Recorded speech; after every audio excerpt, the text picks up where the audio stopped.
Okay, we are officially live and it is primary night. So we are going to be talking to a ton of candidates today. We're going to be going over the election results. And the first one on the call is going to be Tim Haslow from running for LD10, position 2. And he's going to be on in about 5 minutes. So we have a long list of candidates that we're going through. I'm still trying to get it all gathered. So first is going to be Tim Haslow for LD10. Then it's going to be Tony Adams, who's running for county clerk, followed by our current commissioner, Jill Johnson. She's going to jump on. We're going to talk about a few things. Then we're going to talk to Matthew Van Pelt, who's running for commissioner. Then it's going to be Kelly Mock, who's running for assessor. He's running for re-election. And then we are going to be talking to Andrew Scott, who is running for prosecutor. Clyde Shavers, who's going to be running for re-election at LD10 as well. Tavier Wasser, who's running for sheriff.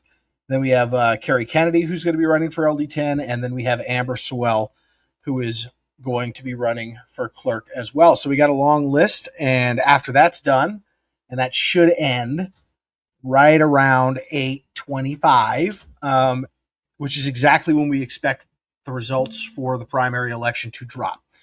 The main elections that we're looking at today, or the main things that we're looking at today in the election, right, because it's the primary, is Tim Haslow or Kerry Kennedy going to advance to face Dave Paul in the general? Who are the two candidates for clerk going to be? We've got 4.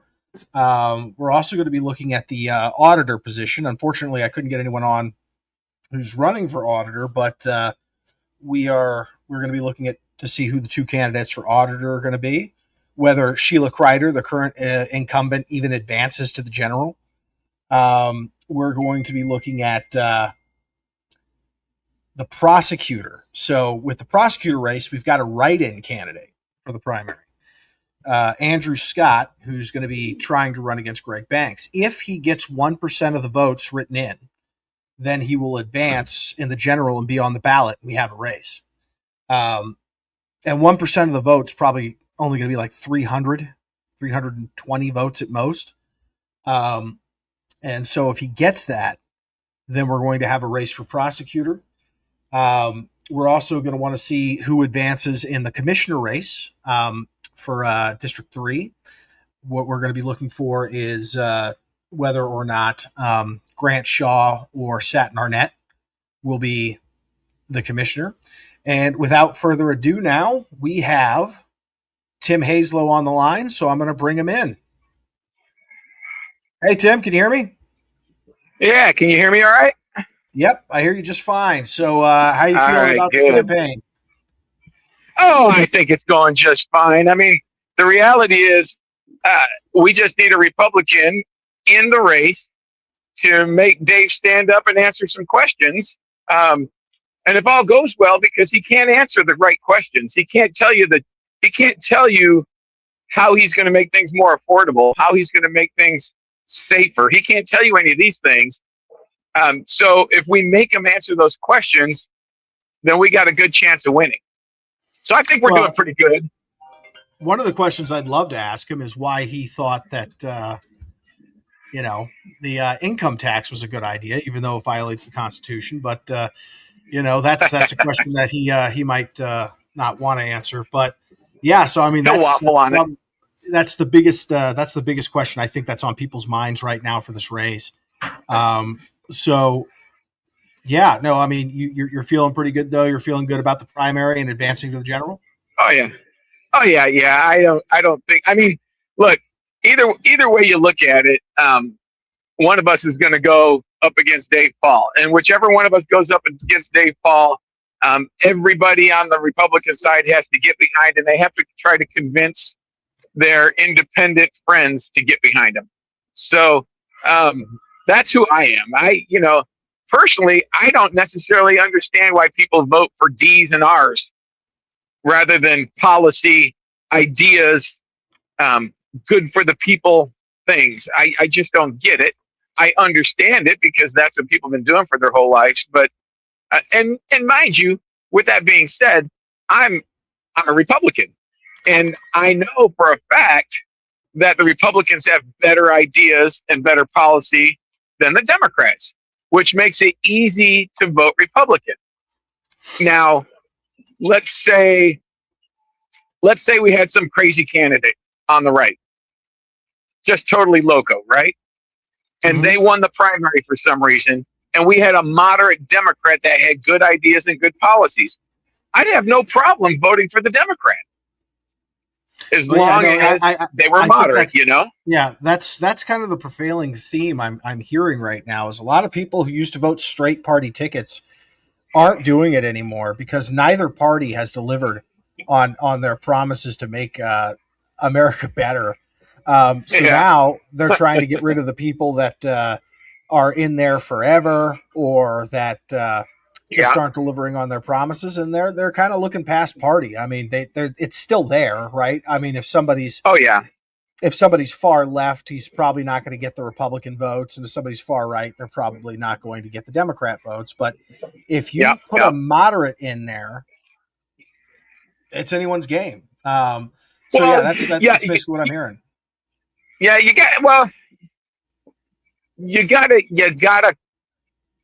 gotta clarify moderate, right? You can't compromise your morals. You can't not do what's right because you're trying to be moderate. So there's a big difference between moderate and compromised. And so, you got to be real careful with that. But let's go back to Dave real quick and answering questions. Here's a great story for you if you're entertaining these stories about campaigns. So I'm at the Clinton Council Forum down in Clinton, right? Clinton Council Forum, and one of the questions was about special interest and PAC money and corporate money and things of that nature. And I was the third one to answer just based on the rotation, right? We switched through. So Clyde Shavers answers first.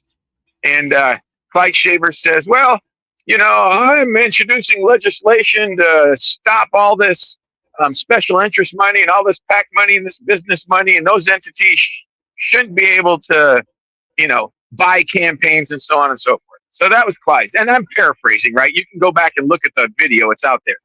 And then Dave Paul comes up. He's not going to take that kind of money. Right. So then Dave Paul comes up. And Dave Paul pretty much says the same thing. Right.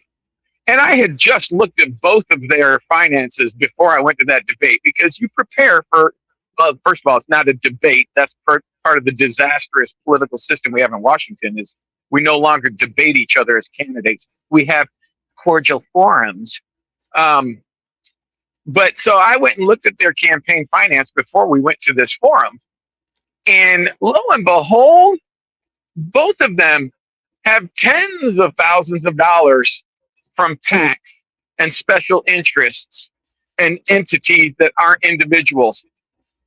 And yet here they are spouting that, I don't think we should be able to do that. And then get this. So you saw the hit piece that the Democrats put out on Kerry and I. I did, yeah. It's just some ridiculousness. I don't know about Kerry's side, and I don't pay attention to Kerry's side and what they said about her. It's up to her to debate. What they said about me, they definitely didn't put out the whole story by any means. They picked and choose what they needed to. So I looked to see who did this new foundation. I can't remember the name of it now right off the top of my head. I'm kind of busy right now, but so I look it up. So this is a special interest PAC. They've spent millions of dollars over the last few years, Democrat candidates, and I'm talking millions. I'm exaggerating. Look it up. The receipts are there. That's the good thing about the internet these days is these people, these Democrats and these liberals can't lie and get away with it anymore. So they spent millions of dollars on against Republicans on Democrat candidates. Well, they sent out depending on how you read it, either 13,000 or 39,000 of these mailers. I mean, it's hard to decipher because they have 3 different reports that all say this pretty much the same thing. To me, that means that they've sent out multiples, and they spent tens of thousands of dollars on this, and it's all funded by the SEIU, by Indian tribes, by other unions, by special interests.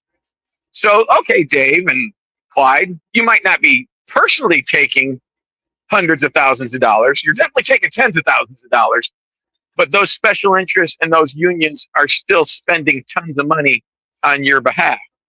So don't.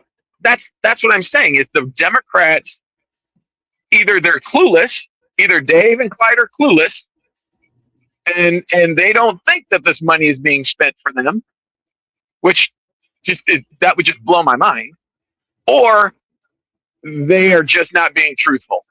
They want people to think that they don't want that, and yet here they are taking it, right? All right. So let me ask you this question. Perfect example. What is the biggest thing that you want to do when you get, if you are elected and you get to Olympia? What's the first thing that you want to do, or the biggest priority you're going to have when you take office? Well, it's definitely got to revolve around this current income tax thing. That's an 80-20. I mean, there's a few things that are 80-20 rules or 80-20 policies, right? And this income tax is one of them. You look at how many signatures were collected in such a short period of time.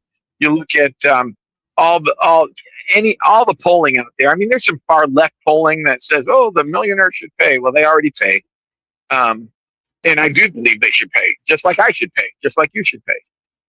But the reality is that's got to be the top priority. Now, what's going to happen is I think the people are going to vote it down, and then it's going to end up in the Supreme Court again, Supreme Court of Seattle.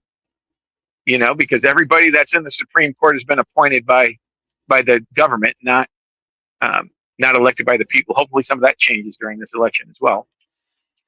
And then they'll do the same thing they did with the $30 car tax. They'll find some way to make it illegitimate, and then it'll go to the House, and the House will keep that thing in place. So there's got to be people like me, like Chile, like all the other Republicans and moderate Democrats and moderate Republicans. There's a bunch of us that would go in there and say, no, this is an income tax. It's unconstitutional. The Constitution says that if you're going to have some type of an income tax, it has to be the same across the board. You can't specify certain people. And that's been litigated for years and years and years here in the state of Washington. So I think that's probably the first one. But there's lots of things that need to get done. This place is a disaster. Yeah, as a political state. There's definitely a lot to work on. I agree with you there. We've got some problems with our spending. We've got serious problems with, and the solution for that is tax some more. And then once they see this new revenue, they spend it, and then we need more revenue. And so it's just a never-ending vicious cycle. So you and me are definitely 100% on board with that. So my last question is, if somebody wants to get on board with your campaign and support you, how do they find you? Well, there's a few things you can do. First of all, go to votehazelo.com, HAZELO.com. That's probably the quickest and easiest way. You can call me, 360-720-0602. You can go to my Facebook page, Tim Hazelo for America, or Clean the House, or just my personal Facebook page. And then there's also other social media, Twitter. You'll find me all over the place.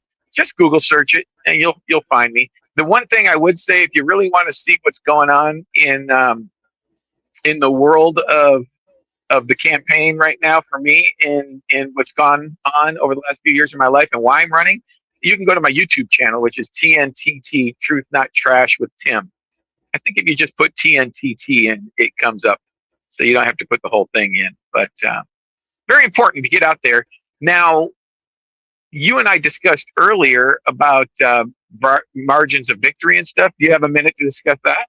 Sure.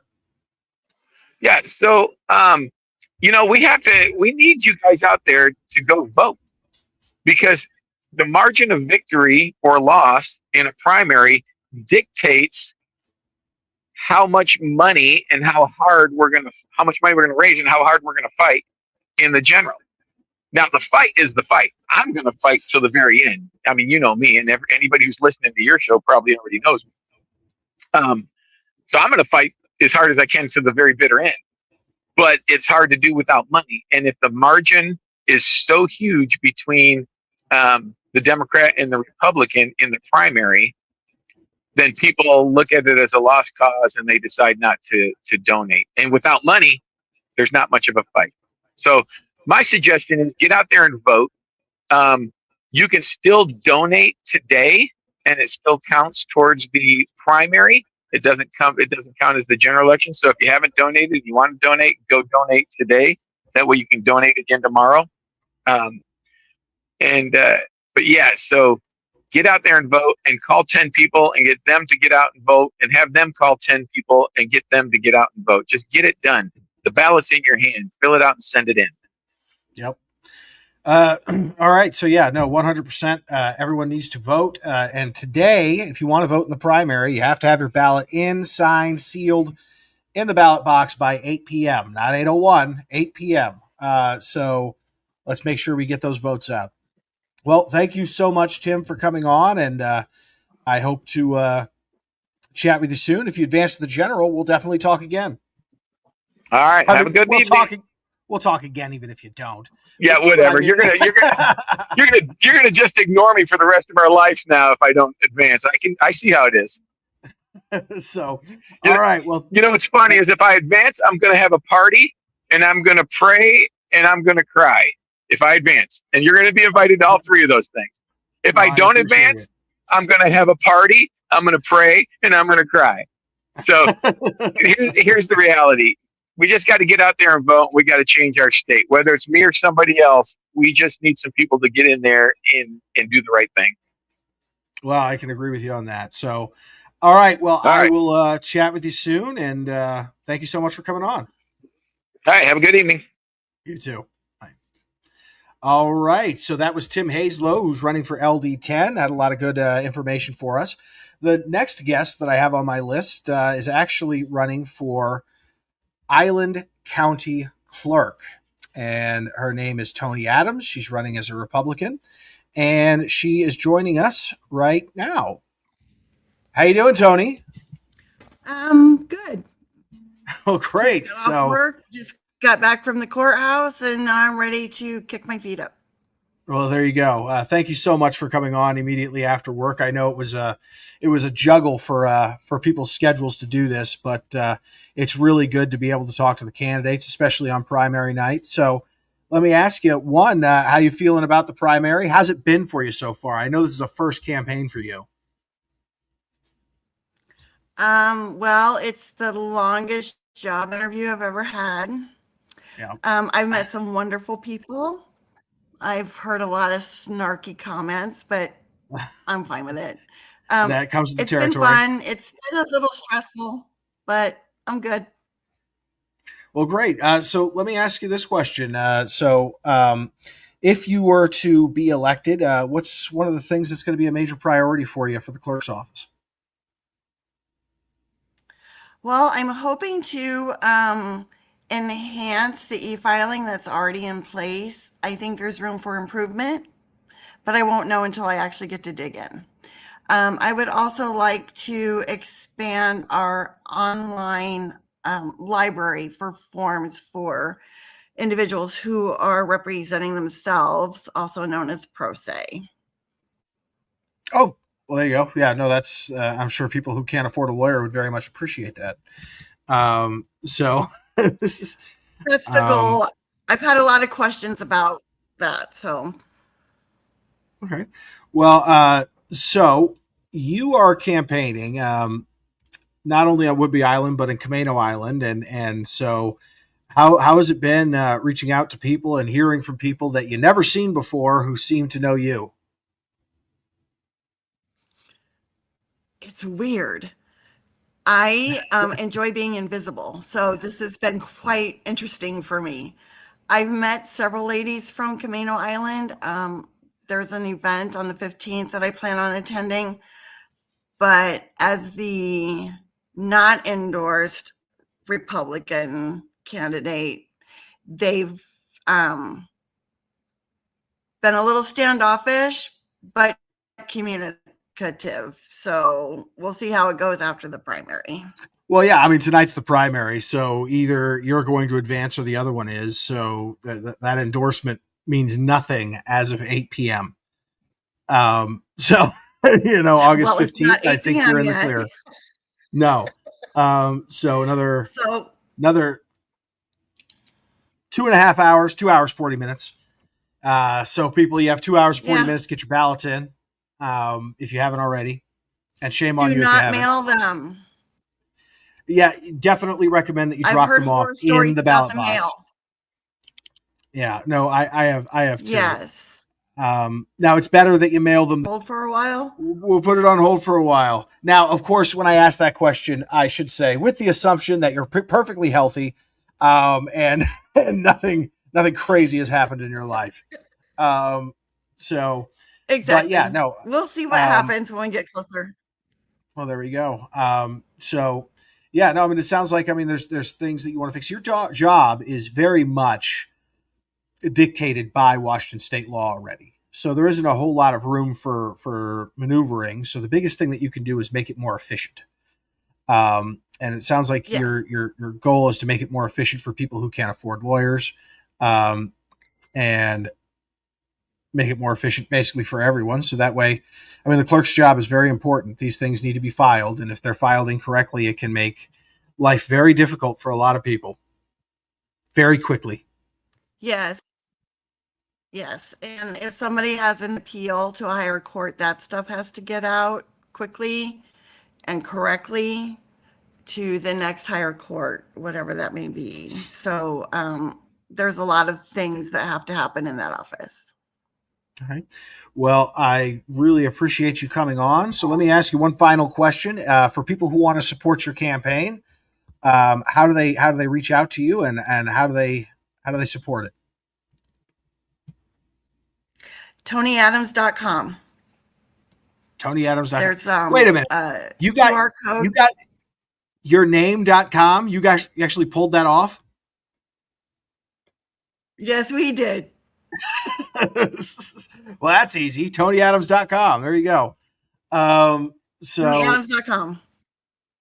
well, there you go. And there's a donate page on there, I assume, and there's a way to There email you and is get a a hold of you. QR code. Yep, exactly. It's all there. Perfect. If I Well, make it thank through you the so much. primary, I might even get a phone number on there. Well, there you go. It's a good idea. So people can ask you questions, and we should find out, or at least have a really good. No, just please be sure you vote. I would appreciate your vote, but if you don't vote for me, that's fine. Just vote, which is the important thing. And Yeah. then God bless you, and peace be with you. All right. Well, thank you so much. Well, we're gonna You're continue on. welcome. Thank you, Tony, and look forward to seeing you in the general. So, what? Oh, I do have one last question. If you advance at the general, can I get you back on? Okay. All right, great. I've got her on Yes. record for that. So, You all have to right, talk to my campaign manager and schedule that. all right. Yeah, no, that's not a problem. I think I know him. I All think you right. do too. Have a good night. All right, you too. Bye. Okay, all right. So that was Tony Adams. The next person that we're going to be speaking to later on in the day, it's going to be 5:50. But we are going to be actually speaking to a current commissioner who's not up for reelection, Jill Johnson, and we're just going to talk to her a little bit about races in Island County, maybe try and get a couple predictions out of her, and see how she thinks that the primary might shake out. So, again, for people who don't know how important primaries are in this state, what we are deciding is who the top two vote getters are. And if we do not vote for these top two vote getters, we're going to end up with two candidates that we didn't necessarily have any choice in. So it's really important to get your ballots in. And if you are a party voter, you can end up with a situation where two people from the other party advance, and nobody from your party advances at all. So that's why primaries are important. The biggest thing that we are going to be covering tonight, specifically right around 8:30, which is when I expect results to come in, we are going to be focusing on who advanced in the LD10 race between Tim Hazlow and Kerry Kennedy to face Dave Paul, because I think it's a foregone conclusion that Dave Paul will advance. He's the only Democrat running. Who are the top two vote getters for county clerk? So who's going to be in the general election for county clerk? Who are the top two vote getters for county auditor? So we're going to find out who the top two are in the general for auditor. One other thing that we're going to want to take a look at is in prosecutor, we have a write-in race. So we're going to take a look at how many write-in the day, and she's running for the same position that Tim Haslow is, and one of them is going to advance. And then Amber Swell, who is running for county clerk, the same position that Tony Adams, who we just spoke to, is running for. So we're going to get to talk to all these people today, and we're going to be focusing on what's going on with these races. So this is an interactive thing. So if anyone has any specific questions, go ahead and type them in, and I'll answer them as I see them. If I have the answer. If I don't, I'll ask one of the candidates who might know. And, let me know what you're thinking or questions that you have about the primary tonight. We should have results in exactly 3 hours, and I will go over them with you here. But, anyone has any questions about the candidates who are running, anyone has any questions about what's going on, now is the break, basically, before I have nothing but interviews with people one after the other. So you can type them into Facebook, you can type them into YouTube, and I'll see them up here. And if you request, I'll even show them. So it'll look kind of like this. You'll type something in, I'll hit this, and it'll show up kind of like that, and then I will speak to it.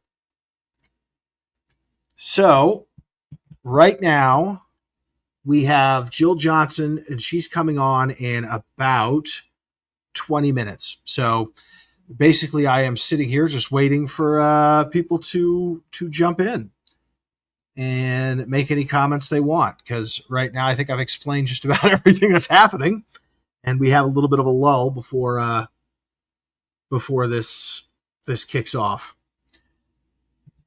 Let's see. One thing that I think is relevant that I would like to show, let's see if I can do it, is that it? Yes, it is. Share screen. So if you look at this screen right here, this is the current ballots that were counted as of yesterday in Island County. So they haven't updated it today because they're counting actual votes. So as of yesterday, we had 16,304 votes in Island County. Compare that to 2022 when we had less registered voters. We had 19,608. So that's more than 3,300 less. And we have more registered voters than then. So it looks like for this primary, so far, we are trending a little bit towards voter apathy. And let me see if I can just make this big so you guys can see it. And let's see if this works. Yeah. So who is that good news for? Right now, I don't know.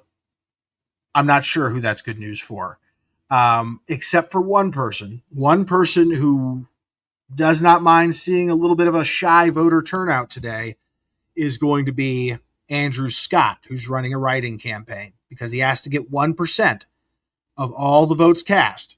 And if it's a very light voter turnout, for every vote or 100 votes, he needs one. And if you have a light voter turnout, every single one of his votes is that much more powerful in order to advance into the general. So that is what we are looking at right now, and what we are hoping to see whether or not it's even possible for him to advance. So with Andrew Scott's race, the way we're going to be able to figure that out is we'll be able to see write-ins for prosecutor.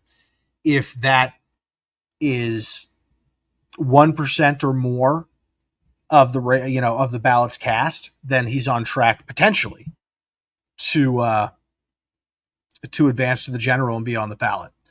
We have to be careful though, because some people write in Mickey Mouse, some people write in ridiculous stuff. So not every write-in is going to be for Andrew Scott, but it'll be very telling to see if there is a large swell of write-ins. That would be indicative of whether or not he is going to advance to be in the general. If we have less than 1% of the write-ins, well, then we know right away he's not trending for that. So, and I'm excited to tell you, he is somebody that we are going to be talking to very soon. In fact, he's going to be coming on after Kelly Mock, so he'll be on right around 7 p.m.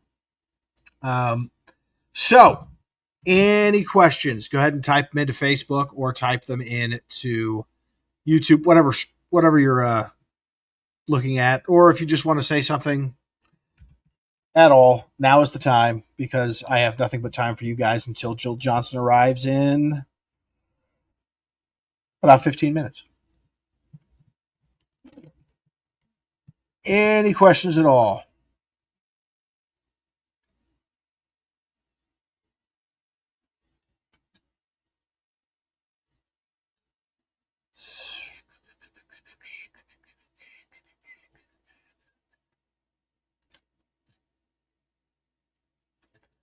All right, seeing none, I am going to take a 5-minute break, um, waiting for Jill Johnson to come in.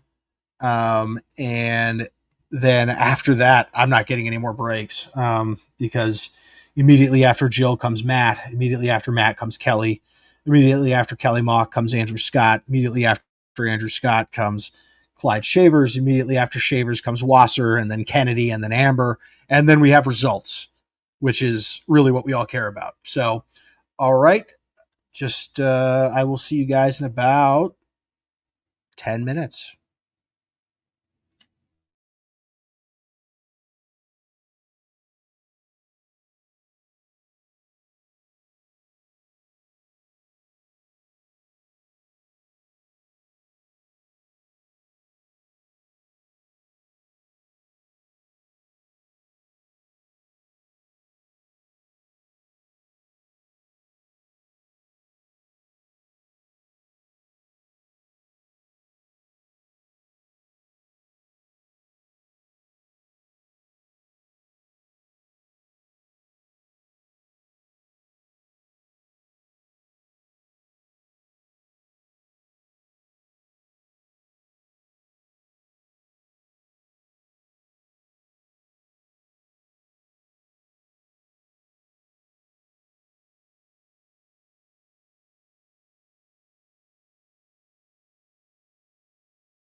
Okay, and now you can see my kitchen in the background. There we go. All right, so I am back, and I am happy to say we have Jill Johnson with us. So let me add her to the stage. Commissioner Jill Johnson, how are you? I'm good. Can you hear me? I hear you perfectly. Okay, good. I'm in the car, so I don't know. Not driving. Of course, we would Pulled never do over. that. No, not for this. um, yeah. So I should have asked Tim Hazlow if he was driving. Probably was. I'm just True. I'm sure not. I'm sure not. so, well, thank you so much for coming back on. And we did this 2 years ago, and you were a candidate, and that was a A lot more wild race. stressful. Yeah, Yeah, that was a lot more stressful. yeah. From one day to the next, it was like, okay, what is happening? I know. Um, That was unbelievable. I'm the comeback kid. yeah, no, that was, and it was a major comeback. So Yeah. the night of, how many votes was it? Gosh, I don't even know. I think I was down like 700 votes. I mean, it was a number where I was like, it's done. Like, you can't come back from that. Yeah. And people were like, no, no. And I'm like, no, no, like this is math. Like it's, and I couldn't believe it. Yeah. No, it was a wild comeback though. And so what eventually happened, I actually spoke to some people about it. The South Woodby votes were heavily counted first. Yeah. Um, and that's not the auditor's fault, right? They count the first votes they get, right? Doesn't matter where they come from. This is the first one I got. This is the first Right. one I'm counting. And then the North Woodby votes started coming in, and that evened it up. And then Camino went your way. And yeah, no, you are basically what we say you need to do in order to win as a Republican here in Island County. So all the percentages of success are based off you. Yeah. Well, we're in some trouble then because that was a close one. Well, this is a county that, it does lean blue. So, It does now. yeah. So for a Republican to win, you gotta at least get the 35% in South Woodby. You gotta get 39% of Coopville, and you gotta overperform in North Woodby, and then you gotta 55% in Camino about. Yeah. Yeah. And Yeah. and that's the key to victory. So let me ask you, because there are just a ton of candidates this race. Yeah. It's insane. Yeah. Who do you think? What's your over under on who's advancing for auditor?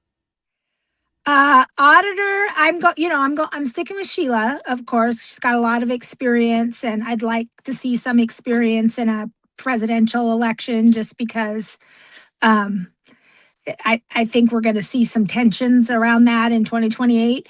But so I think Sheila out of name ID should move on. And then maybe Amber Downs has been campaigning a lot. Barbara Andrea. Fuller. Andrea Downs, yeah. Yeah. Oh, okay, good.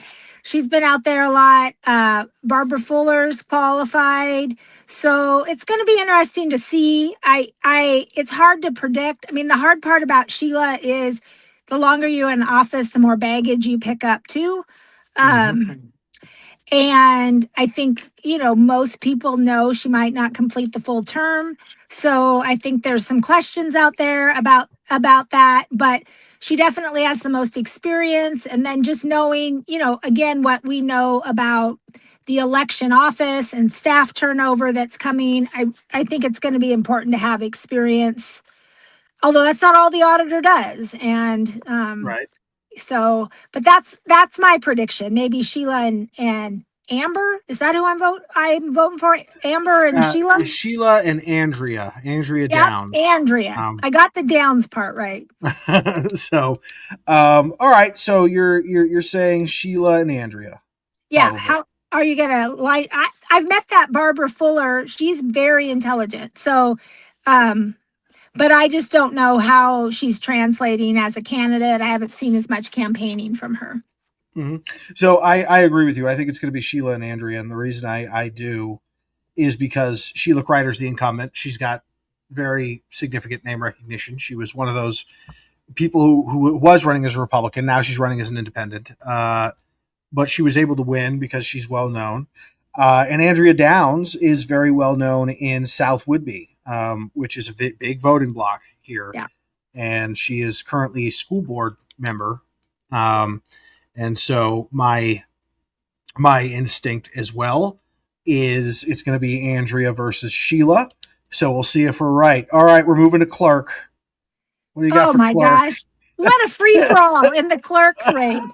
I literally cannot with that race. First of all, I can't believe that many people even know what a county clerk does to want to run for the office. And if you do know what the county clerk does, that's a hard office.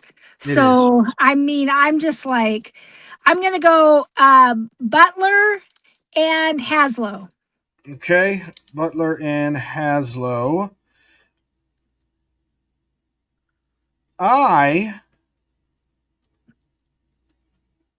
certainly could happen. I would not count out, and Tim's probably watching, and I love you, Tim. No, this is not what I'm saying should happen. This is, I guess. Yeah. I wouldn't count out Tony Adams only because she knows other people. Yeah. So all right, you say Haslow Butler, I'll say Tony Butler. Okay. And we'll I see mean, I'm who's just closer. going based on, name ID and county connection. And so that's why I'm guessing that. But, obviously, if I could predict the voters, I wouldn't have had such a tight election. So I Right. wouldn't put too much stock in what I say. Right. And I ran for treasurer and it did not end well. So I am also not a perfect predictor of voters. But so far you could be right on these two. I mean, it's 50-50. Right. So I will say, yeah, the only one that I disagree on is potentially Maria. And the only reason I say that is because I think some people may be confused and be like, oh, I already voted for Haslow. Yeah. Fair. And so, Fair. and that happens. Yeah. So, And you hit his name first on the ballot. So I think, and then Tony Adams is listed first on the ballot, right? Correct. She's on top. She's on top. So I mean, the advantage it's also a race that nobody pays attention to. I'm sorry to say. Right. So a lot of people, when they get that far down in their ballot, they're just like, all right, who's the first Republican? Who's the first Democrat? Right. And that's right. Yeah. All right. So let's move on to county commissioner. So I am fairly confident, since there's only one Republican in the race, that Matthew Van Pelt is going to advance. Yep. And who do you think is going to advance with him? Is he going to be facing Satin Arnett, or is he going to be facing Grant Shaw? Grant Shaw. Okay. Now, I will say this for Satin, though. She did manage to pull out the Democrat endorsement, sole endorsement, the LD10 endorsement, Indivisible Whitby's endorsement, but that really is mostly effective on Whitby and South Whitby. And South Whitby, and this is in a South Whitby district. So this is a North Whitby and Camino district. So I just had this conversation with somebody who's convinced it's her, and I and also thinks that Van Pelt will come in second. And I said that's not going to happen. Van Pelt should be on top, and then Grant should be after, because it's not the most liberal area of the county. This is one of the most conservative areas of the county. North Whitby, the most conservative. Camino, 50-50 split. A little bit more Democrat, but not strong Democrat. So she doesn't pick up her base till she hits South Whitby. Yeah, and I will say this for Van Pelt, I think he's going to be the top vote getter too, and I'll tell you why. One, like you said, it's a more conservative district. He's the only Republican on the ballot, so he's not sharing. He's not sharing any of those votes. Right. North Whitby's very Republican, but he's also from North Whitby. They know him up there. Right. That's so right. There are some Democrats in North Whitby who like, well, you know what? I will cross the aisle for Van Pelt. Right. Now, Grant Shaw may have the same deal here in Camino because everybody knows who he is down here. Sure. But North Whitby has an effect on District 3. And so Van Pelt's going to do very well there. He's going to do fine in Camino because the people who only vote Republican, they only had one choice. Right. So I agree. It's going to be Van Pelt on top. I think maybe Grant Shaw pulls it out only because he's so well known on Camino. Yeah. They know him as Granta Claus. Yeah. And so that's what they call him. Not to mention everybody's seen those crabs. Crab Tell me what you think about the size. crabs. What do you think about the crabs? Would you do that? I I I personally wouldn't, but that's because I have a personality disorder. So everybody would be like, "Oh, she's crabby," right? So I couldn't pull it off. But I think, knowing what you know about Place and Camano Island, I think it's cute. I think what's going to be interesting to see is if it transitions into like a serious county commissioner candidate as we get closer to like budget discussions, jail discussions, really serious types of discussions that the board is having. Does that sign translate seriously enough to people, or does it look cartoonish and a little, I'm going to say this respectfully and offend about 7 people at least, a little city councilish, right? Yeah. And so that's going to be the trick, I think. And some people think it's too Camano-ish because of the crab. I would say 98% of Whidbey Island doesn't know about the Camano crab. You have to really know Camano to like get that that's Yeah. emblematic of the place.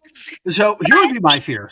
Yeah. Okay. And I'm going to get a little bit inappropriate, I guess. My fear would be somebody's going to be like, so do you want somebody who's qualified or someone who's going to give you crabs? I mean, see, this is where your Navy side is showing. Right. But, it's such an easy layup. Right. No, for sure. I mean, crab does not have a positive connotation in a lot of ways you look at it, right? Yep. But the part of me that's like hyper local, loves things that are emblematic of place. So that part of me gets it and likes it, and it's a little bit different and has personality, but it is very cartoony. And so I don't know if it translates to the seriousness of elected life, but I also know that maybe people are over it and they just want to have some fun. So Maybe. I don't know. I don't know. We'll see. We'll see if he sticks with it or he'll just use the colors or what he'll do moving forward. Yeah. But yeah, no, so I will agree with you that it'll probably be Van Pelt versus Grant Shaw. Okay, moving on. Prosecutor, do you think Andrew Scott's going to get the 1% necessary to get on the ballot? I mean, 1% being probably 321 votes. How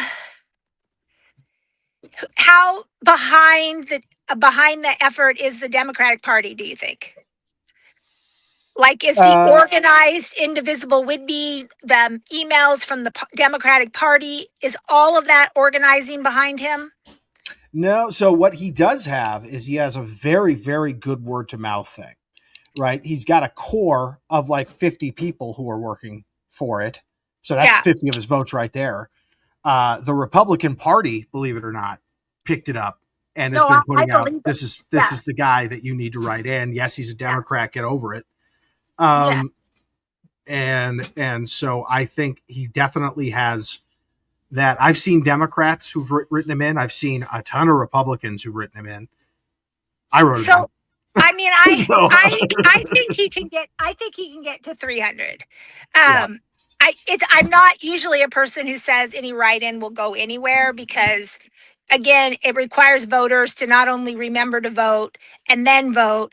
You got to write in a name and, what's that guy's name again? And there's a lot more details to it. But I think 300, given the networking and stuff that you described and the frustration the Republican Party has had with Greg over the years, not just the Haslow mask situation, but also, those Facebook comments that he made basically comparing Republicans to Hitler.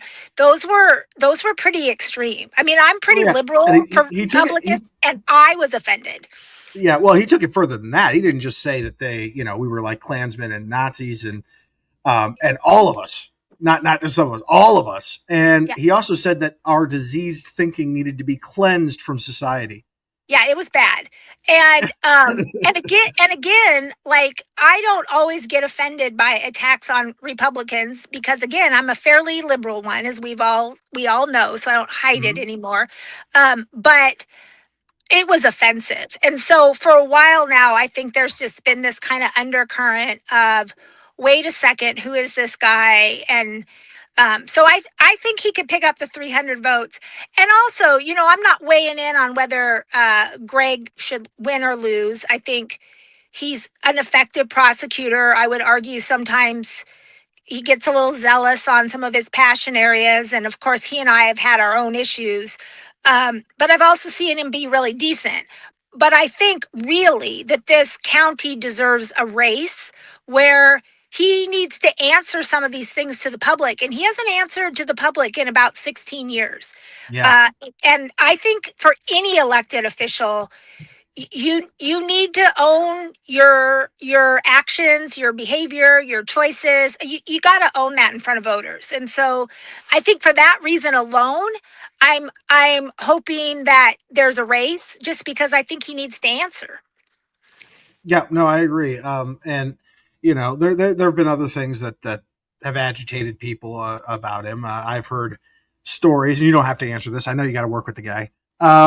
And so, but stories of intimidation in the office, of suing his own county, and so Sure. he just kind of goes out. So you're a Yeah. maybe on Andrew. All right. I'm a hopeful because I'd like to see the race happen, and I think he can get 300. Okay. All right. So you're. I'll put you down for yes. I'm gonna I be will a yes. also. I will also say yes. Okay. So, what else? So, LD10. Who do you think is going to make it? Carrie or Tim? Tim. Okay. Do you think I'm wrong? No, yeah, I mean, he certainly has a much better chance than Yvonne did. But I remember having this exact conversation with you about Yvonne and Carrie. Yeah. And Yvonne had a targeted campaign. And I said, don't count Carrie out. She's been really intense in Island County. And right. Carrie pulled it out. And she didn't just win. She rocked her. I mean, do you think that the difference between Tim and Yvonne is Yvonne was very unknown. She was very Snohomish County, so a very small part of that district. I mean, Carrie has good name ID throughout the district because she's done this before. But Tim also has good name ID and diehard support, diehard enemies, right? Like you're not mixed on Tim. So that's where I'm like, the people who are with him aren't going to leave him for another name. And I think a lot of people know his name. Now that could just be a North Whidbey thing because we're, but I feel like his name is well known and that he would take the party nomination.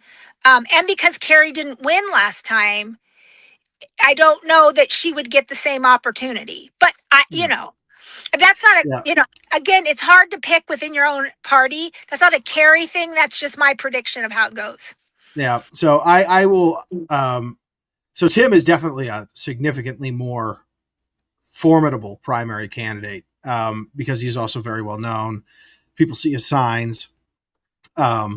He'll talk, and I think he knows a lot of Democrats were supporting him. The Republicans aren't going to go Democrat against him.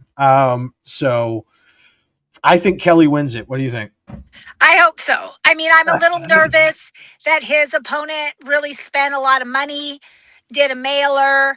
I'm a little nervous about Kelly being out campaigned, but what I want to see is people vote based on the qualifications of the person. And I mean, Kelly's smart. I'll say I talk to him a lot about county business because he's just got good instincts and insights, and he's a straight shooter. And so he brings a lot to the county as a whole. So, I mean, I'm so biased on that race, I can't even see it clearly. Right? No, I get it. I am too. And I dropped my phone somewhere. Here it is. And it has information I need. So let's see here. Yeah, and in fact, I'm going to have Kelly on pretty soon here at 6:45. But if he doesn't say equally nice things about me, then I'm voting for the other guy. No, totally fair. Totally fair. I get it, and I'll let him know. I'll be like, dude, you better really butter up Jill right now. No, he doesn't. He doesn't. He really doesn't need to. I mean, he's so smart, and he's just such a county contributor that. And so he's pulling some of the Republicans from Felici. Yeah, Felici's pulling some of the Democrats from him. That's a I confusing one. Yeah. I mean, So, I will say that it is, and I know he sent out a very nice explanation of this, and he's a great guy. Like, by the way, I've met Javier and I like him. Great guy. But that I'm a constitutional sheriff, I'm not, is not a misstep. And to me, you can't be in law enforcement and not know what that means, right?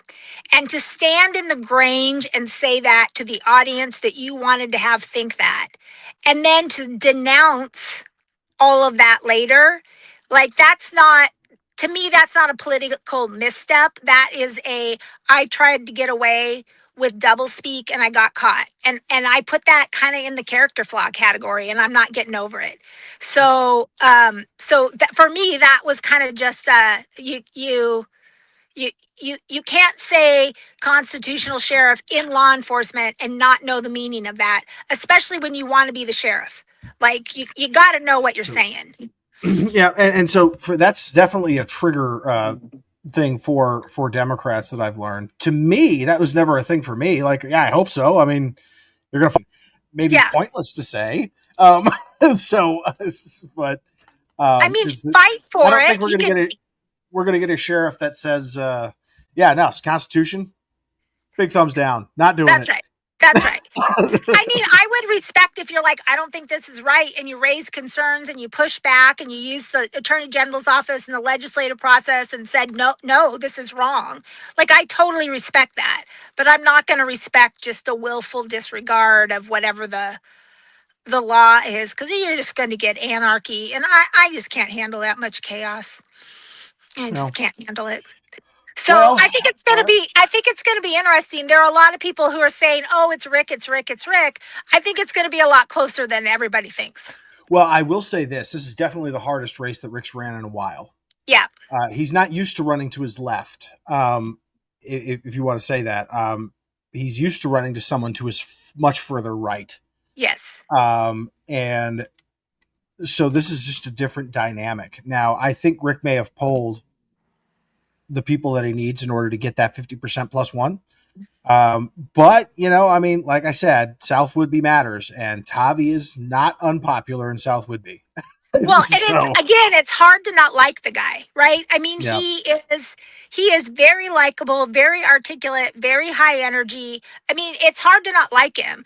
I'm also, in fairness, again, biased because we're in the middle of a very difficult budget, and new elected officials tend to come in with lots of promises and things they want to deliver, and we don't have any money for those ideas. So it's just one of those things where it's like, look, I just don't think that. I just got a text from somebody that said Felicia. Right. Yeah. So, okay. All I'm right. an establishment voter. You can tell that I just think that the establishment rules the day eventually.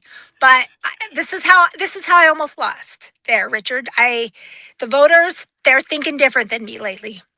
Yeah, no, I mean, it depends on if the establishment is popular or not at the time, right? So, right.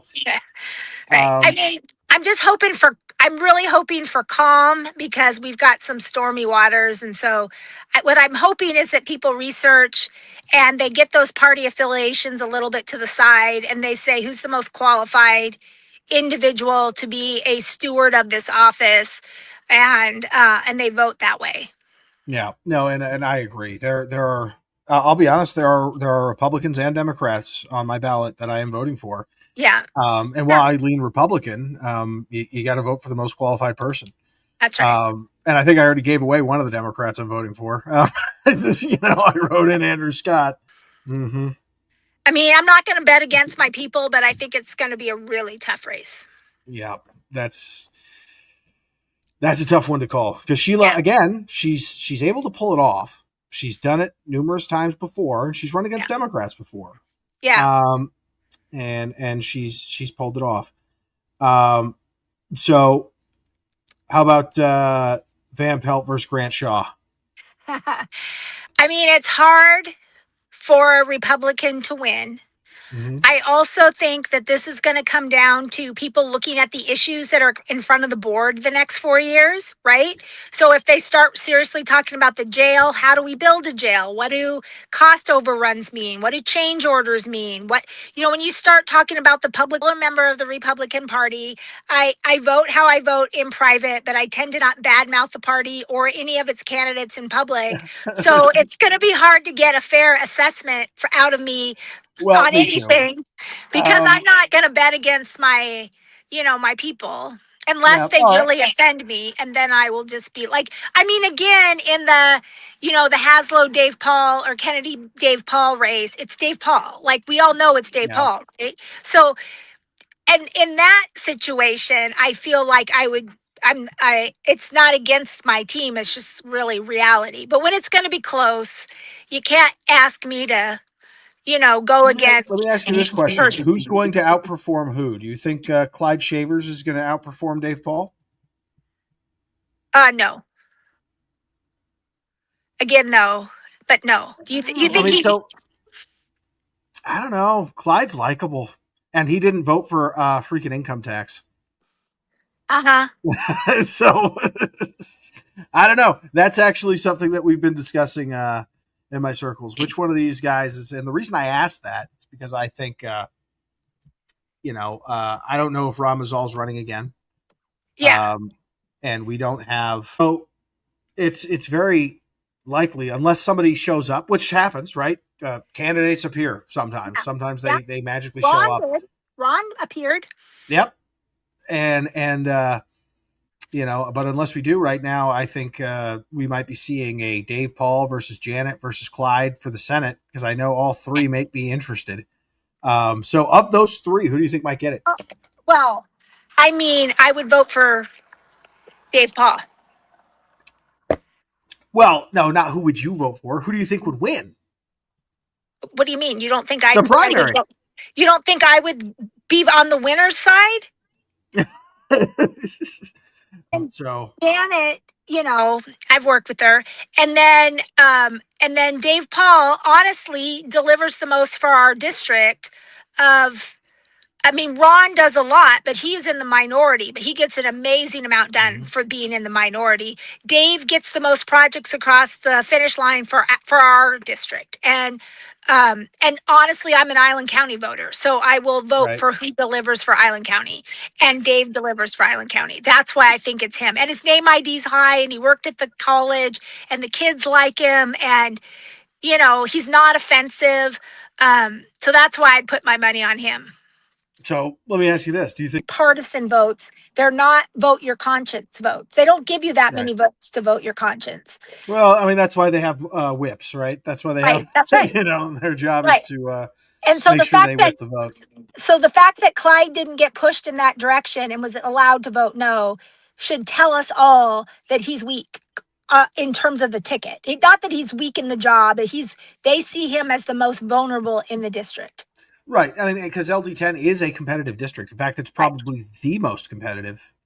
Right. It's probably one of the best chances for Republican pickups in the state. I think there's one other district that might be a little bit more promising. We just have to really start thinking through the types of candidates that, not that the parties want, but that the voters want. And I think, that's a hard distinction sometimes, especially for Republicans, because we tend to be like, no, stand on your principles. And, the reality is that voters want kinder, gentler, more open-minded type individuals. And sometimes that's hard to find for them. Yeah. All right. Well, yeah, no, everything you're saying makes sense. I hope you're wrong about some of them. Commissioner, it is not a senator. Your job is very budgetary. It's very ways and means. It's very unsexy. It's book work. It's book work. But I think Um, those legislative jobs also are things are coming at you so fast and you're being asked to make decisions so quickly that you really have to trust the staff and team around you. I would have a hard time making decisions that confidently without like being able to dig into everything, and that environment doesn't give them enough time. Like I feel bad for them. Those hearings go on for hours. I mean, it just you're lobbied up all day. I just think I think any elected job is hard nowadays. hmm Yep. And yeah, I can't think of any easy ones. No, There are definitely ones that are more chill than commissioner. sure. But there's none that are particularly easy, and you catch flack for all of them. Yeah, well, yeah. I mean, I Um, do, but I step into it a little bit. no. Well, thank you so much for coming Yeah, you on. bet. We're gonna have Matthew on soon, and I Okay. will. Oh, wait! Before you leave, Tim Hazlow was watching and made a comment. Way to pump up Wait. my competition. Well, is he the only one listening? I'm trying to pump up Tim. I'm trying to get him fired up so he knows what he's up against and he doesn't take anything for granted. We're trying to motivate you, Tim. Come on, Tim. Motivation. That was motivation. So, all right. Yeah, no. We are. Yeah, well, I mean, Van Pelt hasn't jumped on yet. So let me ask you, Oh, gosh. as far as being a commissioner, Yeah. what do you think, or what would you say is 98% of your job? A lot of it is just administrative follow up, staff management. Where's the budget? But a lot of it's just management, right? Like trying to direct the team in the right direction. At least that's how I spend most of my time. I think Commissioner Bacon spends a lot of time on constituent relations. I think Janet meets with a lot of groups and organizations, and by far I spend most of my time on internal like staffing, like systems things, right? Why is this Mhm. happening? Can we do it better? Why does it have to cost this much? Have you thought about doing it a different way? That's really the job, is like you just ask questions all day about how you can get a better outcome. That's Okay. the job. It's administrative. It's like CEO-ish, right? You're just dealing with operations. Okay. Yeah. No. All right. That's good. That's definitely informative for people who are trying to run, or people who might have questions as to what the role really is. Because I Yeah. think a lot of people think that your job is to be the mayor. Right. A group of a triumvirate of mayors, Right. and it's not just that. It's just so. Right. I mean, All right. they see the public part, right? And the public part tends to be the decisions, some of the policy discussions, and for sure that's part of it. But that's a few hours a week, and then the rest of the time is just a lot of operational. How is this working? Why isn't this working? Kind of stuff. Perfect. All right. Well, with that done, we have Kelly Mock in the background, so we'll Oh move well, him I'm up if I'm he's bumped. here. Actually, I'm let me bring him bumped. in now. Hey, say hi to Jill. Hey, Jill, how you doing? I'm good. The How volume's how are real you low here, feeling? Richard. I'm not sure why.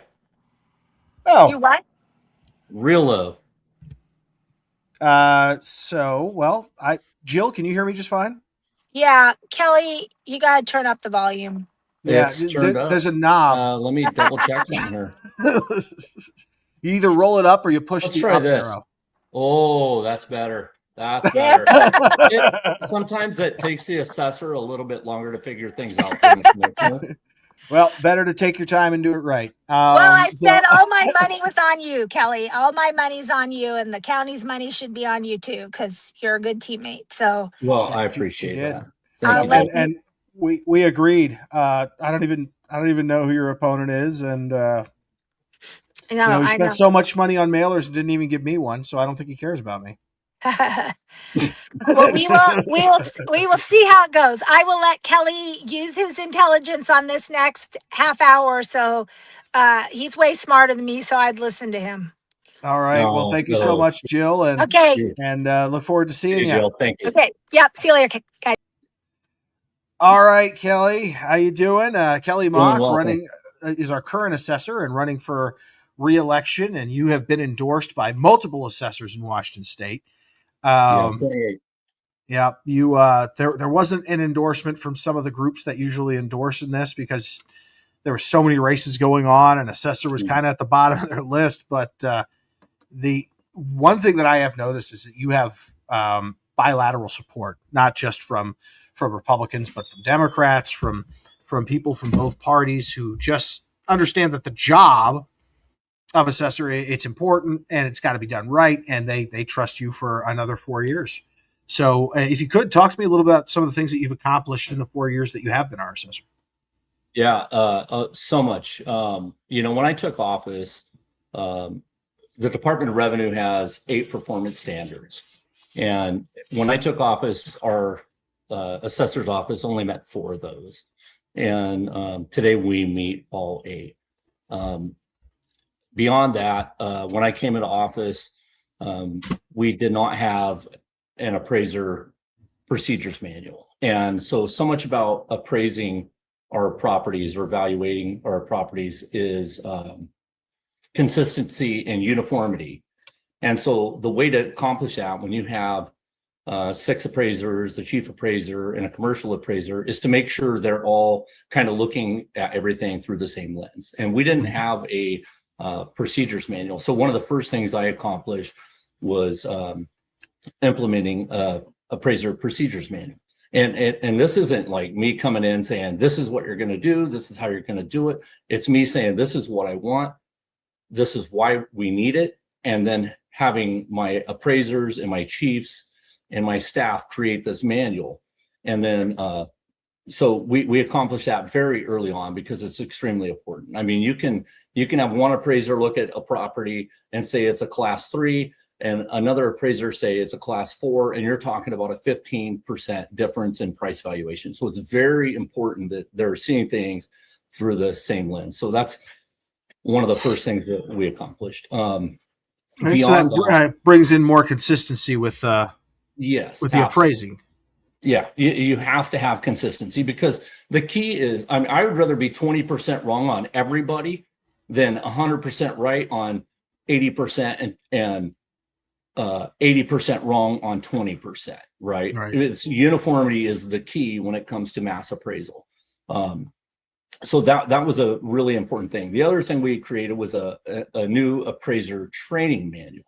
So when new appraisers come in, we now have a manual that teaches them how to navigate the CAMA system that we have, and how to meet all of their objectives to become a good appraiser. We did that as well.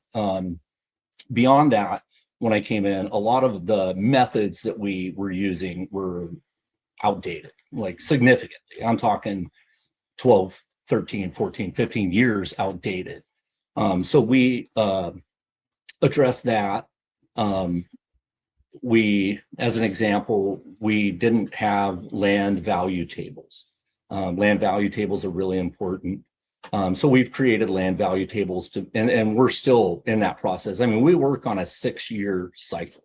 We're only going to visit your house once every 6 years. And any change we make in the assessor's office has to be very deliberate. You can't make a change unless you know it's going to be accurate, because otherwise you're going to probably screw the whole system up. So you got to be very careful about the changes you make. And so we've done that through our land valuation. We're working cycle by cycle. We're continuing to improve our land value models. Our cost table data in our PAX CAMA system hadn't been updated in over a decade, since 2012. And so we're trying to rectify that. We're a little limited in our system. The system we use is aging, kind of outdated. It's going to need to be updated. It's going to be expensive to do that. So we're trying to do what we can with what we have, but looking towards the future. And We just had a lot of success. We've reduced our appeals. When I came into office, we had, I think, 176 appeals. We had 60 last year. Multiple of them were from one person that owns multiple properties. We've strengthened our new construction policies that we have. But one of the things I'm most proud of is through our Assessor Association, we made one of our priority legislative issues the senior exemption and disabled veteran exemption programs. And so we made priority legislation that increased the income thresholds because it was so low. There were so many people that made just enough money, barely enough to live, and then they're getting taxed out of their homes. So we were able to pass legislation that had broad bipartisan support. Mazal, he supported it. Clyde Chambers supported it. It was broad bipartisan support, and it raised the income threshold. And then it gave the seniors and disabled veterans a standardized deduction. So many more people qualify for this program now that's going to dramatically reduce their property taxes. And I'm very proud of that legislation that we put forward. Beyond that, I've operated under budget every year. I don't have a growth mindset.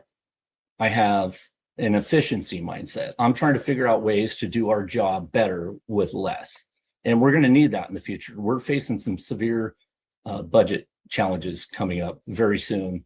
In Island County. And I'm working with the commissioners to try to figure that out, how I can help. I understand the county beyond the assessor's office. And so I'm an open book for all of them, trying to find creative ways to help reduce the budget. I think I should let you talk now because you're the host. No, you've been doing great. Like I was like, I'm not going to stop him. So that's all very good information. You've really put out for us. Now, one thing that I'd like you to dispel once and for all: the county assessor does not in any way raise or decrease taxes. No, yeah, you're 100% correct, and we get blamed for it all the time. And I get it because people see their value and they think, oh, my value goes up, my taxes are going up. People, I'm here to tell you, if your values all go down, your taxes are probably going up because there's a 1% limit. And then there's levy lid lifts, there's ballot measures that people pass. My job as the assessor is not to decide how big the pie is. It's to, how do I fairly divide the pie? And that's based on your value. So it is as close as we can get to you having accurate values compared to all your neighbors. That's what's important. That's what's only going to make you pay what you're required to pay, not more, not less. And that's my job. It's not to decide how big the pie is. It's to decide how fairly it's divided. And we're really good at that. We're one of the top 5 assessors' offices in Washington State since I've been in office, as far as our sales ratio. We're one of the top performing offices in Washington State as far as assessors' offices go. We've done a really good job of that. I know taxes are still going up for people. It drives them nuts. I get it. I'm a taxpayer too. I don't like to continually pay more and more taxes. And I'm not here to decide whether you should or shouldn't vote for a ballot measure. I'm here to give you the facts about what that's going to cost you if that passes, and then let you decide if that service is important for you. And if it is, vote for it. If it's not, don't vote for it. My job's not to decide what's important or not important. It's just to give you the facts. And I got a new tool coming on that's going to allow you, when there's a ballot measure, to go on our website, put in how much the value, assessed value of your home is, and it'll actually tell you what that ballot measure is going to cost you if you pass it on your house. So okay, perfect. So and that's one ththing that I always hear about the assessor. Oh, we got to make sure we get the right one because my taxes keep going up, and it's not the assessor that's doing it. No, it's a statewide myth, and there are several other assessors across Washington State that fight that same myth, and it's understandable. The property tax in Washington State and assessor, it's kind of convoluted. It's very difficult for people to understand. It's I go into a forum and I get asked a question, and I get 60 seconds or 90 seconds to respond. And these are like hour, 2 hour, 3 hour conversations that you have to have with people so they understand what's going on. And I have those conversations all the time. People call me and say, hey, I don't understand why my taxes are going up. And I walk them through their account. I walk them through their valuation. And then they generally hang up going, okay, I have an understanding of this now. I get it. But it's so complex and it's difficult to get that message across in 60 or 90 seconds, especially in a candidate form or something like that. Yeah. All right. So specifically to the campaign, tonight is the primary. Now, obviously, both you and your opponent are going to advance because nobody else has filed, and the top two vote getters go forward. What today will show us, it's basically kind of like a poll of where things stand right now. And so now we're not going to see, we're not going to see the whole image today. We're going to see kind of an idea. And then obviously things are going to get better generally for you, the person on the right. Things get better as the days go on. And once again, it's proving to be that way because we've done a little bit of studying and it looks like, we're a little bit short. We're 3,000 votes short of where we were on pace in 2022. The people who haven't put their ballots in yet are the soft R's. The hard R's and the hard D's, they all voted. And we're a little bit light on soft D's and very light on soft R's. So they're voting today or they voted late yesterday. And so those votes eventually will be counted in later days. And that's why you usually see a Republican swell here in Island County. So don't freak out if things don't look great, the night of. I'm not going to freak out. And Richard, I'm running truly as a nonpartisan. And, I want Democrats to vote for me. I want independents to vote for me. And I want Republicans to vote for me because, one thing I think I said it in the Clinton forum, and it's true. I spent 22 years in law enforcement. And I asked thousands of people, thousands of questions all the time. Usually it was after you have the right to remain silent. But one thing I never asked anyone was, what political party do you belong to? Right? I never asked that question as a law enforcement officer. And I've never asked that question as the assessor either. There's really no politics in assessing. There's no politics in my office.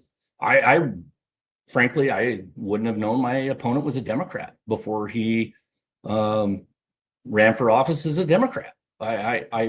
We just don't talk politics. Politics don't matter in my office. What matters to me is responsible governance.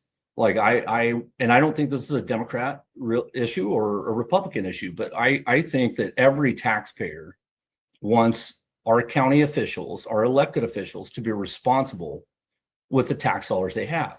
And, that's one of the reasons I've returned $250,000 to the current expense fund. I had $250,000 with the budget authority I didn't spend because, again, I don't have a growth mindset. I have an efficiency mindset. My job is to try to make county government work better for the people, cheaper for the people. That's why I ran nonpartisan. $250,000 that you absolutely could have spent because it was given to you and didn't spend it, which means that we have more money for something else. That alone is an accomplishment for the campaign. And especially since, we're now meeting, our requirements that we weren't meeting before. We now have a baseline for training.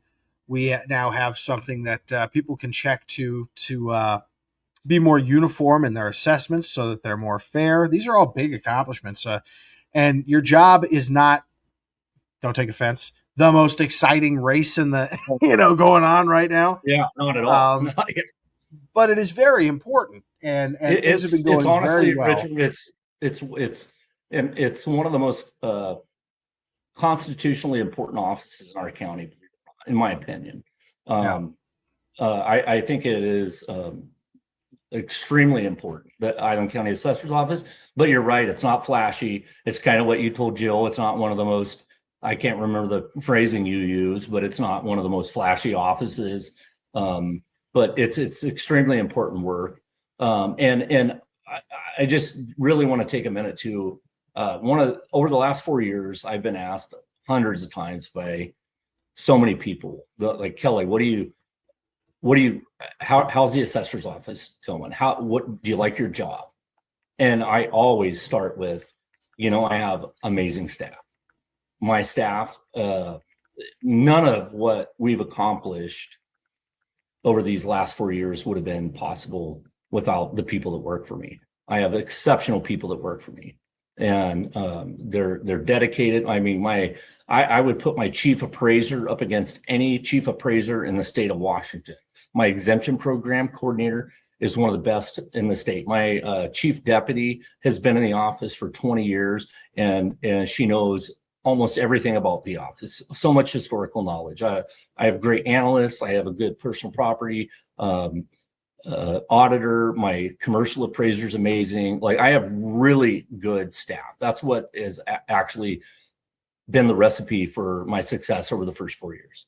Okay, well, great. And obviously you've done a very good job with the leadership, or else, without proper leadership, people can't accomplish much. I mean, you can survive if you've got a poor leader, I guess, and amazing staff, but it's not pretty.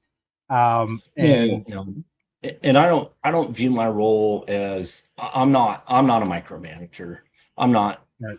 I view my goal as, I set goals with milestones. I try to remove roadblocks for my employees so they can do their job. I try to give them the training and the support they need so that they can go out and do the best they can for our citizens. That's how I view my role. Not somebody that's constantly looking over their shoulder. You have to make tough decisions at times. One of the things in this campaign that's kind of come up, I think, is that people are under the impression, or some have tried to give people the impression, that the assessor is the one that is out there trying to decide every single value on every single house. And that's not what the assessor does. I lead a group of people. They're very good at their jobs. I make sure they have the training. I make sure that the obstacles are removed. I support them. And I think that's the role. And then beyond that, my job entails so much more than just assessing. As the elected official, I'm dealing with budget, personnel, policies, all kinds of things that are outside the realm of just physically appraising a property. Okay. All right. Well, thank you so much. Oh, of course, my dog's barking now. Thank you so much for. The dog's on board. Thank you so much for coming on. We're going to be jumping on to other people shortly, but I wanted to thank you so much. You got my vote, by the way. You got my vote. I appreciate it. I appreciate it. I'm gonna get on and watch the rest of yours, because I like what you do. I like how you have honest conversations with people, and you're not afraid to interview people on either side of the aisle, and I appreciate that. Well, thank you so much, and I will be talking to you soon. I hope to see you again in the general, and we'll talk again. See me in the general. I mean, on this podcast. I know you're going to advance. Oh, okay. Yeah. Unless there's a write-in that I don't know about. Right. That would be shocking. That would be shocking. It would almost be worth them doing it just to see it happen. Because I don't know of one. So, all right. Well, thank you. Thank you so much for coming on, and look forward to talking to you again. I've enjoyed it. I'll probably call you tonight as soon as I see the results. Okay. So, don't go to bed before 10. I won't. I'll probably be up all night. Thank you, sir. All right. Sounds good. Talk to you later. All right. Bye. Bye. All right. So that was Kelly Mock, and we are waiting. So Van Pelt is going to be coming on shortly. We also have Andrew Scott, who will be jumping on in about 11 minutes. And I am going to go silence my dog real quick. I'll be right back. I'll be nice.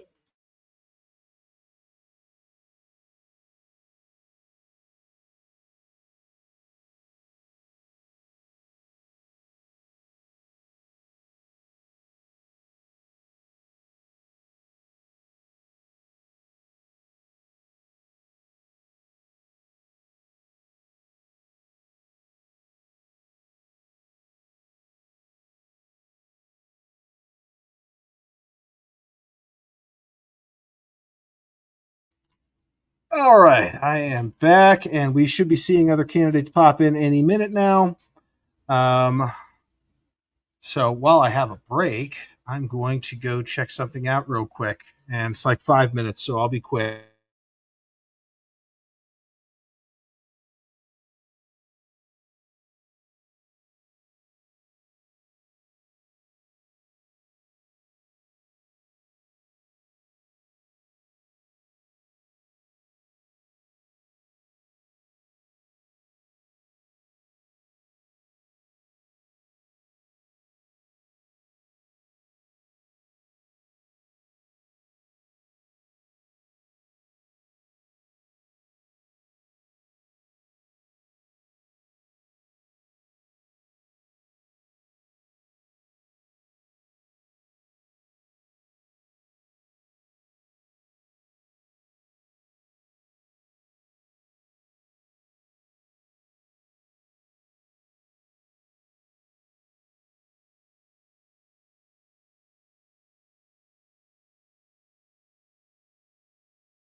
All right, what a fiasco. I think the dog is under control now. We're going to be having other candidates on shortly. In about 7 minutes, we're going to be speaking to Andrew Scott, who's writing candidate for prosecutor.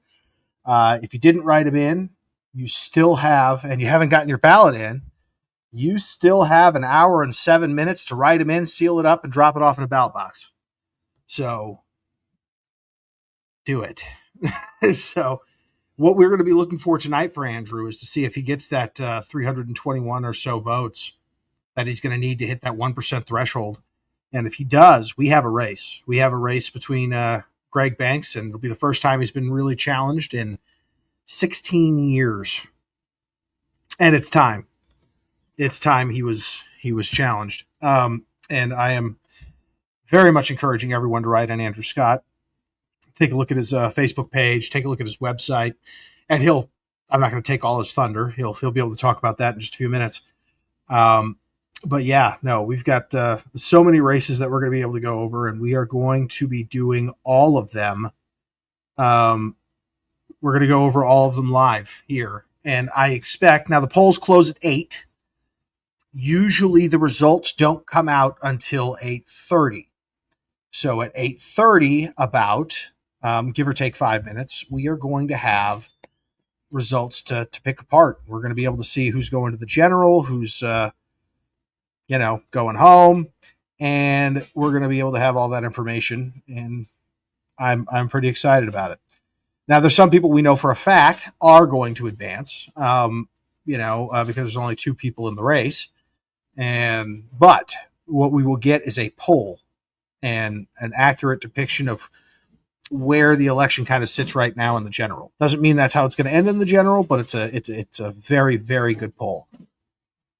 So that is what we are waiting on now. And Andrew Scott should be jumping on in about now. So without much further ado, we're going to be talking to Andrew Scott, who is a candidate, the Democratic candidate for Island County Prosecutor. And I'm going to bring him on now. Hey, Andrew, how you doing? All right, Richard, how are you doing? Doing good, and I hear you great. So you are running a write-in campaign right now for Island County Prosecutor. And if you get 1% of the vote, you go on the general ballot. And so people will actually see you on the ballot in the general, correct? Yes. Awesome. So I've already told, I try to stay impartial in these things, but I didn't with you. I've already told everybody that I wrote you in.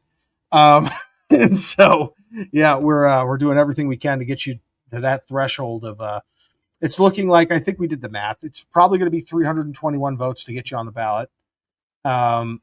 Maybe less, actually. With that said, we would not mind 500 or 1,000. A cushion is always good. Cushions are good. We like them.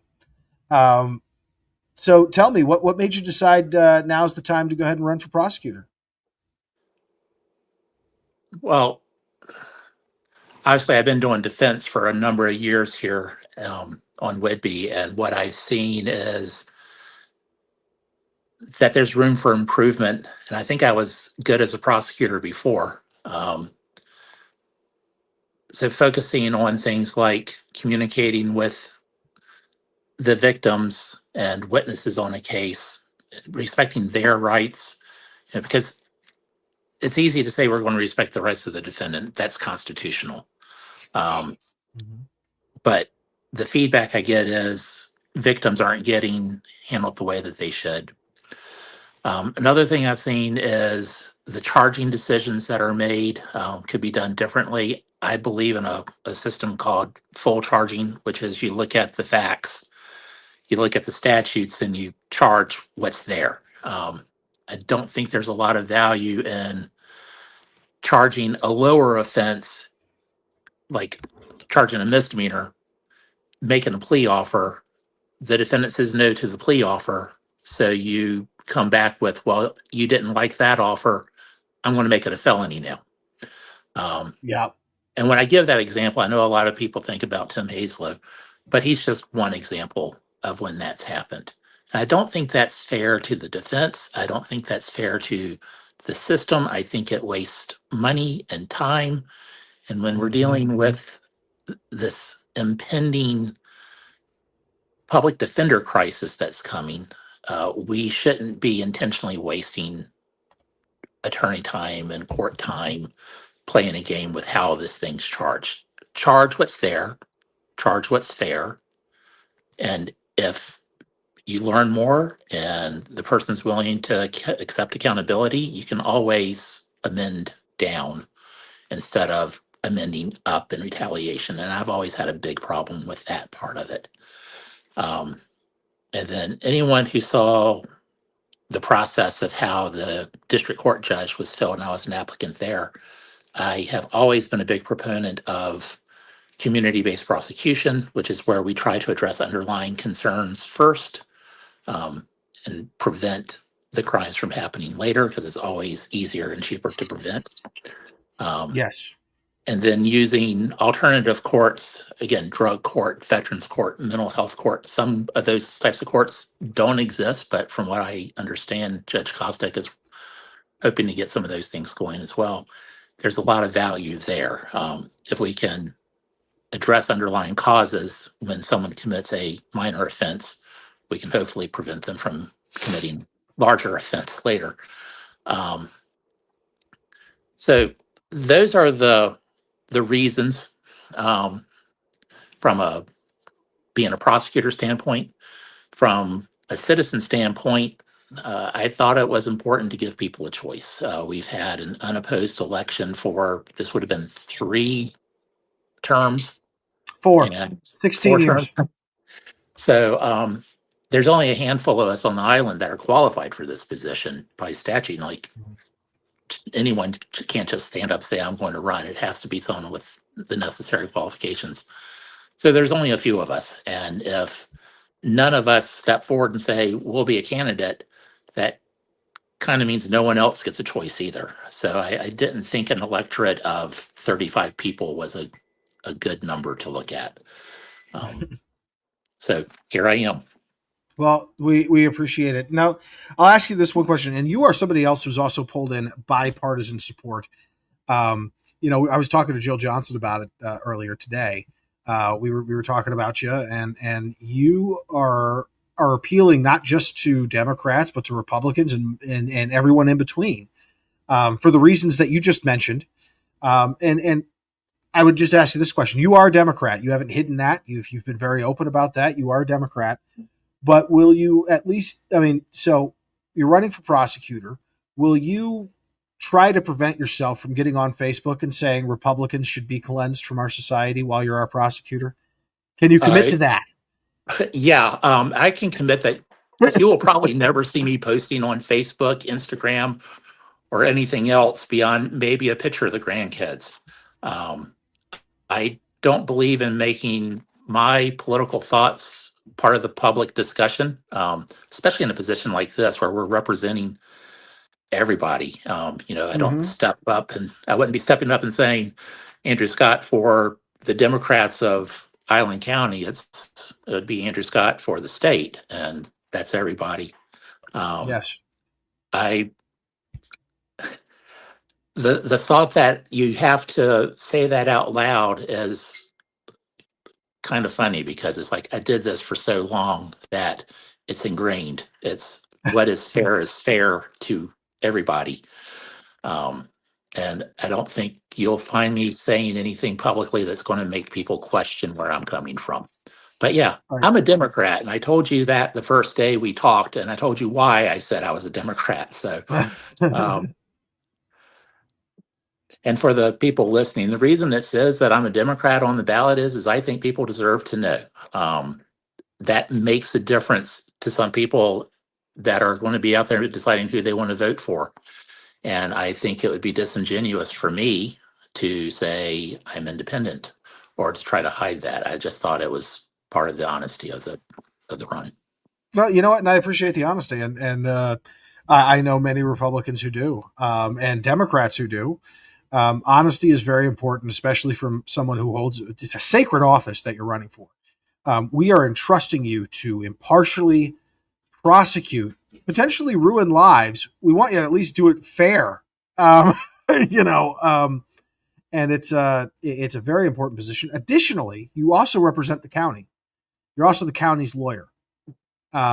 So we need somebody who's going to be impartial with that. And I'll tell you, one of the things that really drove me nuts about the current prosecutor was, let's just say, Tim Hazlow, let's take that away for a minute. When he posts something like, all of these people need to be cleansed from society, and then he prosecutes a case that's politically sensitive, it is impossible for us to view you as impartial. And when you do something like that, you have to be viewed as impartial. So I think everybody's going to appreciate that you're not going to get on Facebook and say the wildest things ever. Okay. Well, that being said, I think it's really important to put this out here as well. I don't want to be elected because I'm not Greg. I hope people are voting for me because they can look at my resume, my history, weigh my character and say, this is a guy who's going to be good for the job, not just he's not Greg, so let's put him in. Okay. I'm running because I think I'm going to be good at this job, and this is what I spent the bulk of my career doing. And there are things about being a prosecutor that I have come to miss over the years. And that's, again, one of the reasons I do want to run, but that's on a personal level. And those things are making a real difference, not just for the client, but for the community. I can see the things that I do for my clients now, and I'm helping maybe one family at a time. And that's important too. But ever since I was a, Boy Scout, teenager, whatever age frame you're looking at, it's always been community service has been a driving motivation. So going back to that is important to me. Well, there you go. So let me ask you. Let's talk about your resume. You've been a prosecutor before in Montana, I believe, correct? Yeah, I was with the city of Missoula. One thing that is different between Missoula or Montana and here is the municipal courts are, and prosecution in the municipal court is separate from prosecution in district court. Montana's district court is the equivalent of superior court here. That handles felonies. Municipal court, where I was at, we handled misdemeanors. Different functions, different purpose, but it's still prosecuting, knowing the facts, serving the community.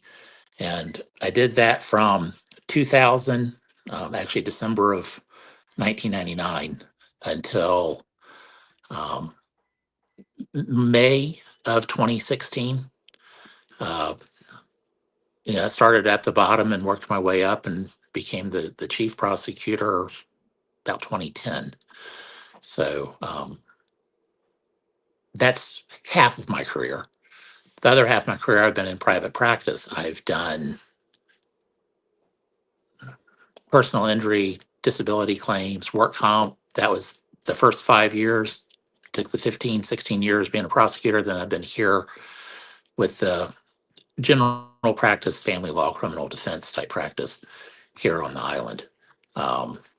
When I was with the city, it wasn't just being a prosecutor. I also advise several of the departments on their civil needs as well. So I've done parts of that job. I wasn't the guy that went to the city council meetings to give advice like this job would do with the county commissioners, but I have experience giving the advice to the civil departments and representing their needs as well.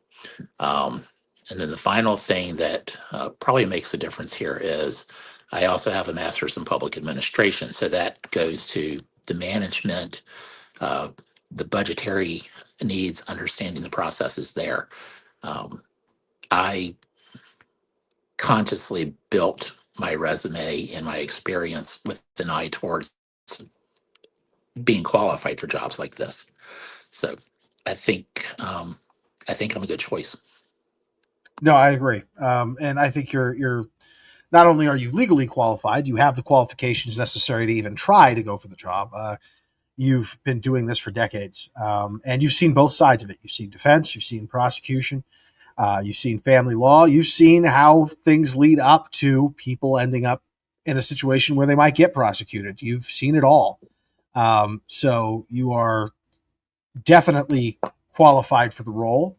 I think you'll do a fantastic job, and I think that not only will you be able to do a fantastic job, you've identified a lot of the problems that we have currently, and I appreciate that you're going to try and fix them. And instead of, just ramping up, crimes that didn't happen as revenge, you're going to just focus on, this is what I see, this is the crime that's there, this is what I'm going to prosecute. I think that's the fairness that everybody's looking for from their prosecutor's office. Okay. So, So how much more time do we have left? we have another 3 minutes. So I will ask you this question. If you advance into the general, which I think you might, how is it people can reach you to support your campaign? The scottforprosecutor.org website is actually up and live. After we get through the primary, I'll be activating the email address that's there as well, which is scottforprosecutor@whidbey.com. Sorry, Camino, but that wasn't an available address. Um,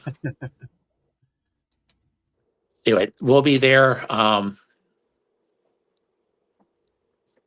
I'd prefer people not to call my office because we're trying to do work there, but I have had a lot of drop-in visitors and messages there. And I do appreciate everyone's support, but that website will be the main contact place for us. And once we get the primary results, I can start fundraising. We'll have some signs going up.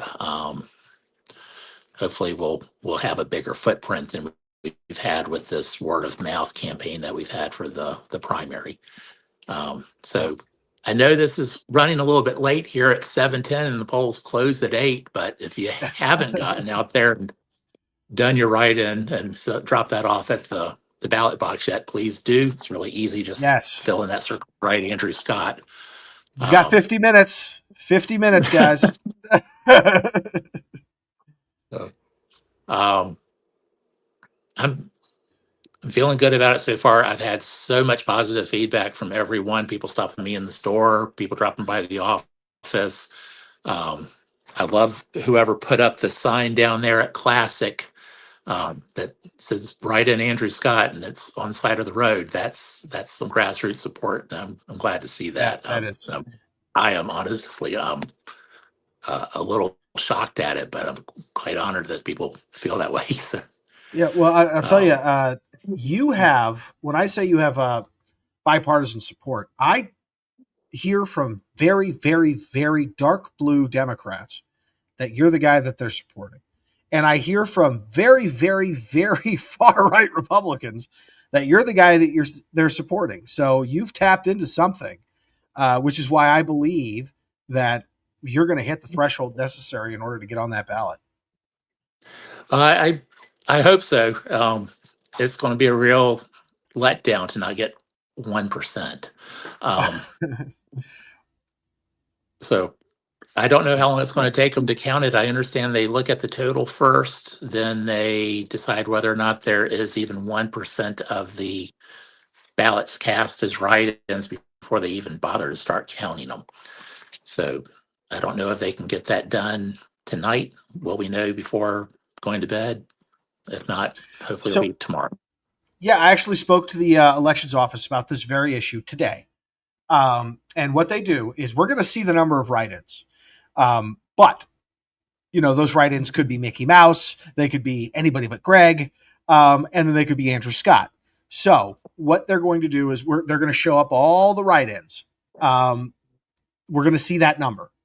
Then if that number equals 1% or greater, they got to go in, they got to count them.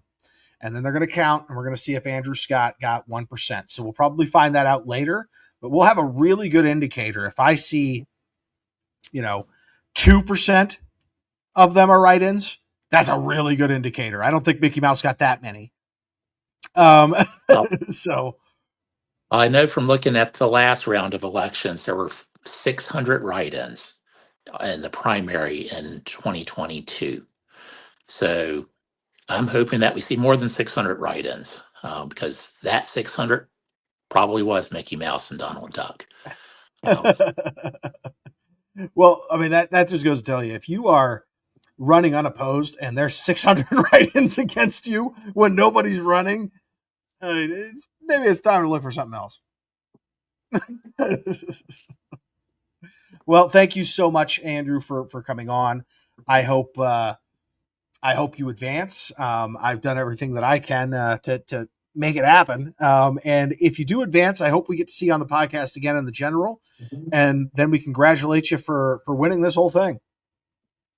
Well, I'll talk to you again later, and I'll certainly do the podcast when you ask me to. All right. Well, thank you so much, Andrew. Thank you for coming on. You're welcome. Thanks again. All right. So that was Andrew Scott, again, running for prosecutor. And if you have not voted yet, please go ahead and write in Andrew Scott, fill in the bubble for prosecutor, and turn it in to its envelope, seal it, sign it, turn it in to a ballot box. You have 45 minutes. Don't let us down. So let's see here. And I got to send a link real quick to somebody because we are going to actually have Clyde Shavers on board. And so let me get him the link to get on. All right, perfect. So right now, I mean, we've got 45 minutes before polls close. We should see results coming in probably 30 minutes after that. Could be as early as 20. Could be as late as 40. We don't know. But we will stay on until we see the results, and then we'll break them down.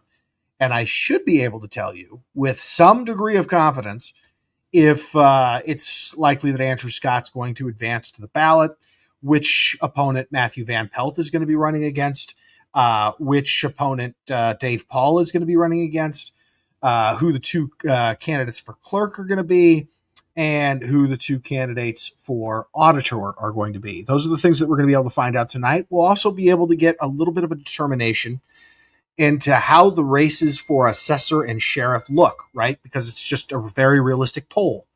When you have a primary with just two people in it, you have a realistic poll. This is kind of where it's leaning.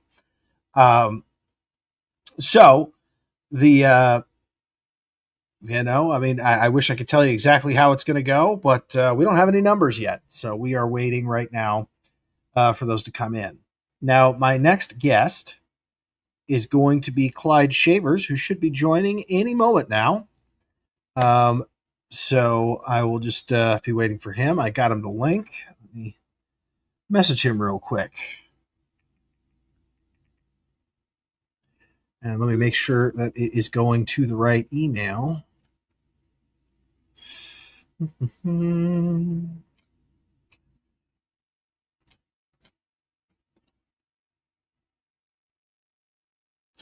Let's see here.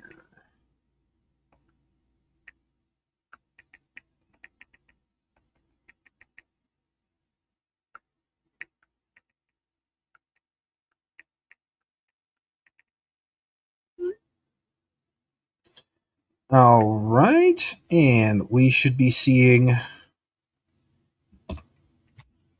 him on very soon. In the meantime, I'll just sit here and wait. So we have... No technical difficulties. We're fine. There was no need for an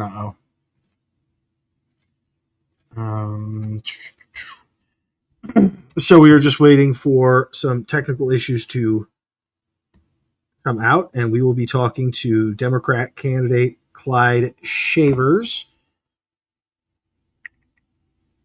And he'll be on in 2 minutes. He just texted me, so we will be seeing Clyde in 2 minutes, which is totally fine. So for the next 2 minutes, I'm going to think about what I'm going to ask. I'm kidding. I already wrote it down. So after Clyde, we are going to be talking to Tavier Wasser, who's running for sheriff. A solid maybe on that one. And then Carrie Kennedy tonight. And then we've got Amber. And then after Amber, we're going to be talking to Matthew Van Pelt. And Matthew Van Pelt will be our last candidate. And then we will be speaking specifically to the numbers that we see. So we've got a very, very action-packed podcast going on. And I cannot wait until we actually see some results so I can actually tell you something. Very much looking forward to being able to announce who is going to be running in the general. So let's see here. If anyone has any questions, by all means, go ahead and type something. If you're watching this, just go ahead and type something. So we can answer those questions while we have a break. Do you have any questions about how the jungle primary system works, how the write-in campaign leads to you being on the ballot in the general, why we're so sure some people are going to advance when we're relatively certain some others won't already, and how it is that we're going to determine who it is that's going to advance. If you have those questions, just go ahead and type them in, and I'll answer them best I can.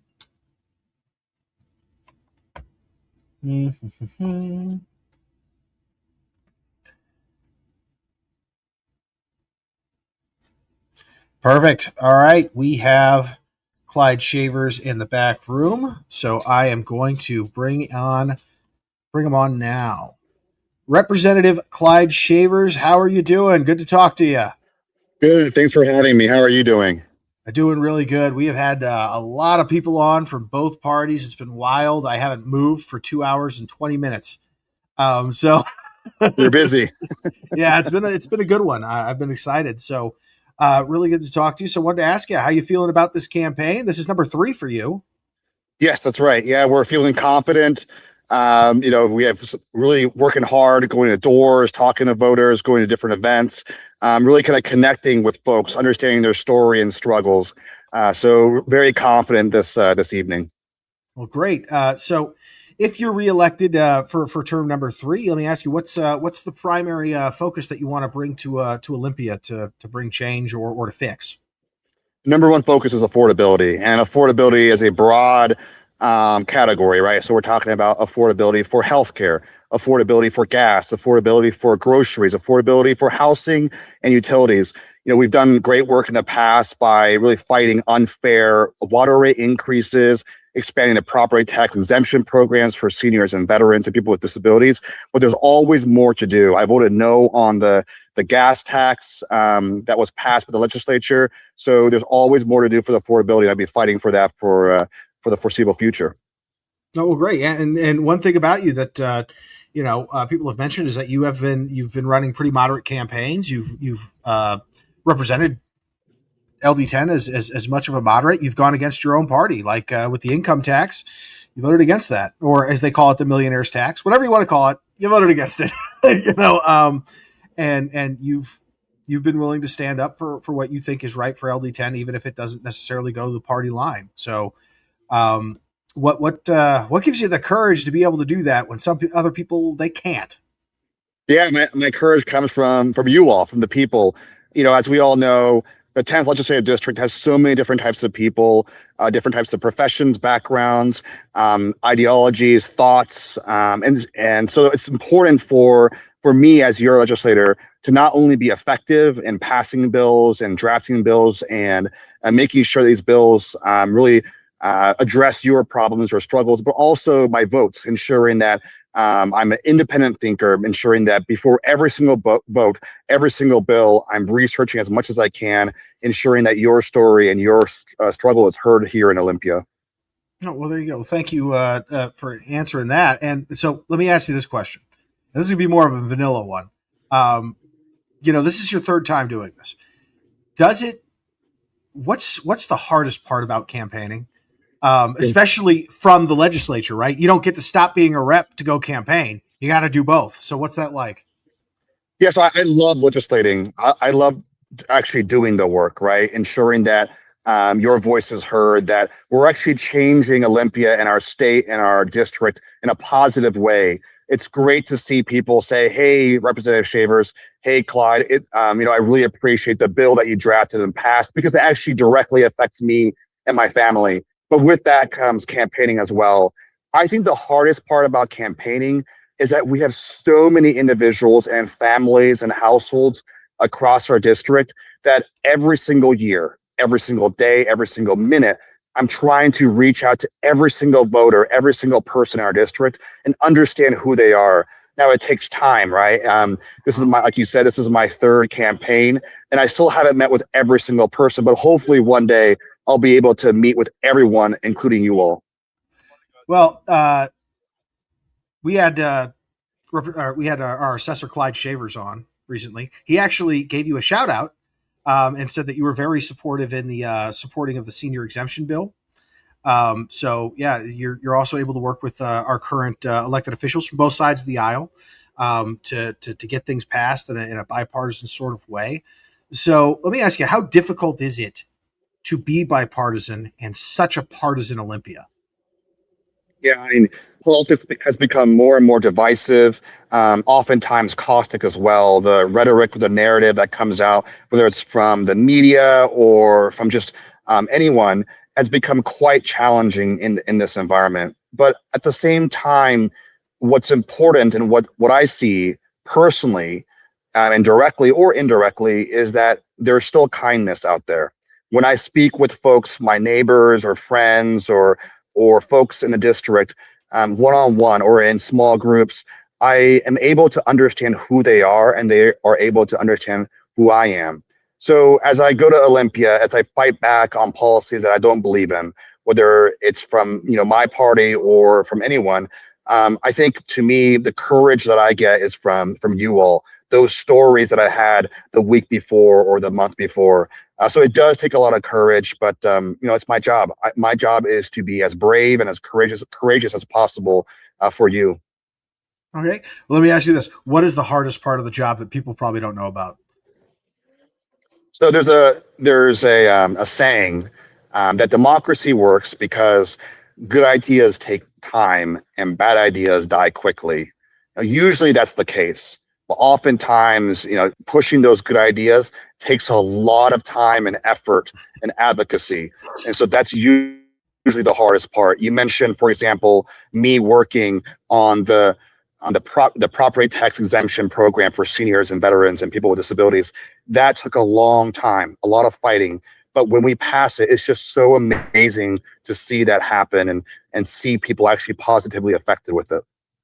Yeah. Well, I really appreciate you coming on, and I know that you are, you've got a swamp schedule, and you took all this time out just to come talk to us. So let me just ask you this question: if somebody wanted to get on board, support your campaign, how do they find you? How do they contact you? Yeah, so our campaign email address is campaign@electclydeshavers.com. If you have any questions, whether it's a policy question or a campaign question, I am personally answering these emails. It's the same with my legislative account as well. It is incumbent on me as your representative to be able to directly converse with you. So any questions you have, feel free to email me at campaign@electclydeshavers.com. Yep. And I will say this: 100%. Whenever I send questions out to our representatives, the only one that seems to answer is Clyde Shavers. And I love Ron. Okay, don't get me wrong, but you are more responsive usually to questions. So I thank you for that, and thank you so much for coming on. And good luck in the campaign. I think there's no question, since there's only two of you filed, that you're going to advance. So we are going to see you in the general, and we'll see how that goes. Awesome. Well, thank you so much for having me. And again, feel free to reach out. And I appreciate you all being involved, civically engaged, and your advocacy efforts throughout these many, many years. All right. Well, thank you so much, Clyde. All right. So that was Clyde Shavers, our representative currently in LD10, running for re-election for his third term. We invited his opponent, or we tried through intermediaries, but we didn't hear anything back. So we did try. So, but I, of course, thank Clyde for coming on, and thank all the candidates who can make it. Just got a message from Tavi Wasser, who is going to be running for sheriff, that he is on his way to talk to us. We're probably going to be talking to him closer to 7:45. And again, tried to get a hold of Rick Felici as well. Couldn't do it. So again, we're trying to get everyone on board. Just like I would have loved to get Dave Paul on as well, but couldn't get a hold of him. Sometimes schedules conflict. Sometimes they just, sometimes it's my fault. I just can't get a hold of them. And usually it's the latter. It's my fault. But yeah, so we still got Tavi Wasser, who's going to be coming on.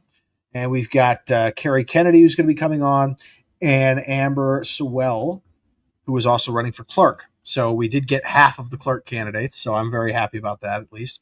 And we will be seeing results after that. And then, of course, we have Matthew Van Pelt. Matthew Van Pelt is going to be on, and he's going to be talking about his race in the commissioner race. He is someone that we, of course, we aren't certain. We haven't seen the votes yet, but we are very confident that Matthew Van Pelt is probably going to advance because he's the only Republican on the ballot, running against two Democrats in a Republican-leaning district. So the odds of him advancing are very, very good. I think what we're going to be looking for, is it going to be Grant Shaw, or is it going to be Satin Arnett? And two very, very distinct, different campaigns from Satin and Grant. Satin has done everything that is, I want to say, right as far as working the party system. She has gotten the endorsement of Indivisible Whidbey. She has gotten the sole endorsement of the Island County Democrats, which was a shock. A lot of people thought the Island County Democrats were going to endorse both. Just kind of, we support both. They did not. They supported Satin alone. The same with the LD10 Democrats. I think that's the trifecta she got. And those were sole endorsements. So she's been very good. She's got some momentum going on. Grant, on the other hand, has a lot of name recognition here in Camano Island. Camano Island is the bulk of the votes for District 3. He's very well known. He's probably the most well known of the candidates right now. He's been very outgoing. He's got his signs out. He's meeting with people. So we'll see. And then, of course, he's got some pretty key endorsements himself. He's got the current commissioner who he's trying to replace, Janet St. Clair. He's got, some pretty big name Democrats who have weight. And I mean political weight, not, anything, I'm not being mean. Everybody looks great. But their endorsements mean something, is what I'm trying to say. And so it's going to be interesting to see. It's going to be very interesting to see. And with the 3 minutes I've got left right now before I have the next person on, I am going to grab a drink of water. So I will be right back. Don't go anywhere.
Okay, we are back. We are back, and we will have another couple minutes before our next candidate. So, again, anyone has any questions, let's go ahead and bring it up. All right, well, Tim Hazlow says so far everything has been unaffordable from Dems. Well, there is a fair argument there. I mean, if you, there's no question that Democrats have controlled Washington State for a very long time. So if things are unaffordable, you got to ask the people who are in power. And the people who are in power are definitely not Republican. Haven't been for a long time. So that is probably the thing that they have to answer in this election is why aren't these things fixed? Why aren't these things done the way they need to be? And why aren't we living our best life right now? But that's the question you got to answer in every election. Especially if you're an incumbent, everything is your fault. Even if it's not, it is. So let's see here. What do we have? Let's see if any of our new ballot returns have come in. Let me refresh. All right. So I am right now pulling up the ballot return statistics to see if we have any more ballots in Island County to get a determination on how many we have in. Come on. Okay. Ugh. Oh, we fell off the map there. All right. So we were 3,000 ballots behind the mark of 2022. We are now over 6,000 ballots behind the mark of 2022. So we have, I'll go ahead and show it on the screen here so you guys can see it in the comparison. And if it's the soft Republicans who aren't voting, that's not good news for people on the right. But we don't know. I mean, we'll see when we get in there. I'm going to share my screen. Go to ballot statistics, and you guys can see this yourself on www.sos.wa.gov. That is the Secretary of State's main website. Click under elections and then pull up ballot statistics. So what I have done here is I've gone into Island specifically, and I've gone to the cumulative graph with the 2022 comparison. And if you look at the 2022 comparison, where we were today, which is day 0, 22 minutes from the polls closing, we are 6,200 something votes behind, which means there's some voter apathy. So we are seeing voter apathy. Who is that good news for? That is great news for Andrew Scott. Why is that great news for Andrew Scott? Because he needs that many less votes. For every 100 votes that doesn't happen, that is a vote he doesn't need to write him in. But we never want to see voter apathy. So in a way, it's obviously bad. But Andrew Scott, this one time for this primary, probably politically should not mind. So there we go. And we are 20 minutes away from polls closing. So if you're sitting on your ballot, you got 20 minutes to haul that thing over before those ballot boxes close, and you can't. So make sure your voice is heard. And a lot of you have not, I can tell from the statistics. Get your ballots in. Get your ballots in. And for my Camino residents, we often have that problem this very day, election day, where the ballot box gets overfilled. The good news is there are 2 now. There is a second one just behind, next to the other building, in that very same parking lot. There's a second one. So if one looks full, go ahead and put your ballots in the second ballot box that they have dropped off now so that they can avoid that problem. So that's good news for Camino. So you don't have to worry about it overflowing. And If by chance you guys see that a ballot box is overflowing to the point where people could grab them, please alert the auditor immediately. They are working today. They are working late today. Let them know, hey, we've got a problem. Now they're going to see it themselves in about 20 minutes because they're going to be there to close the ballot box. But yeah, no, always keep people aware of what's going on, so that way we are protecting everybody's vote and everyone's privacy and everyone's right to cast their ballot. So we are 19 minutes away. Tavi should be on in about 4 minutes. After Tavi, we are talking to Carrie Kennedy. And then after Carrie, we are talking to Amber Sewell for clerk. And then we are talking to Matthew Van Pelt. And then very soon after we're done talking to Matthew, or maybe while we're talking to Matthew, we are going to see results come out. And we'll take a look at them. And then we should be able to have some kind of determination of what's going on. So right now, the next 4 minutes, we just wait. If anyone has any questions, by all means, put them in. If anyone has anything to say, any complaints, throw them in now.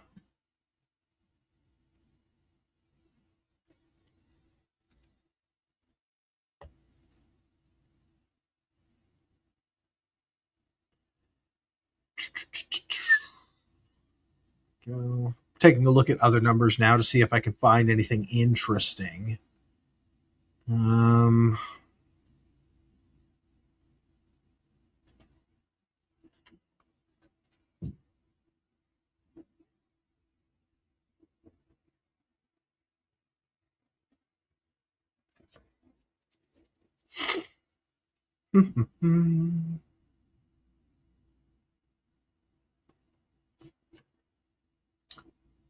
No. The big news nationally today is the Michigan Senate primary, but we don't really care about that locally. I mean, I'm sure we do because the Senate is national, but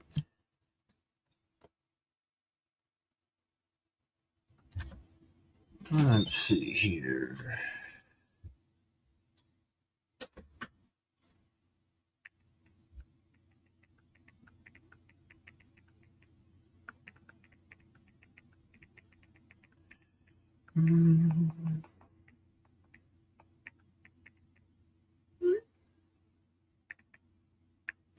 So I was just asked a question. Will this be posted again in its entirety? The answer is yes. Yes, it will, because it's live, right? So it'll stay on, and then it'll be on my YouTube channel. It'll upload immediately after we are done here. So, in fact, it's live on my YouTube channel. It's live on my Facebook. So I just got asked, tell us about Michigan. Okay, since I brought it up, the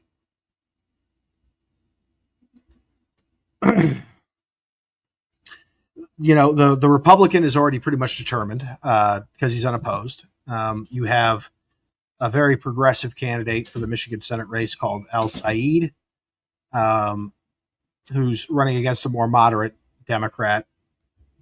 And right now, I'm not seeing any numbers for that.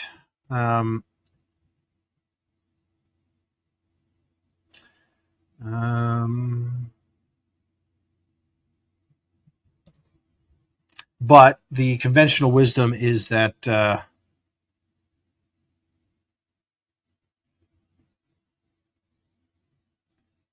they don't know.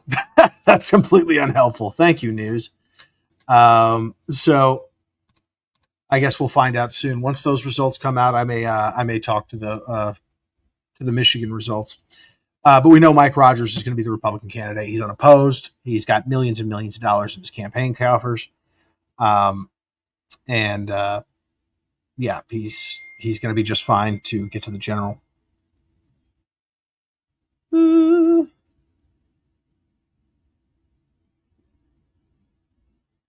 All right. Well, that's all right. So I just got a message from Carrie Kennedy. She apologizes. She's not going to be able to make it.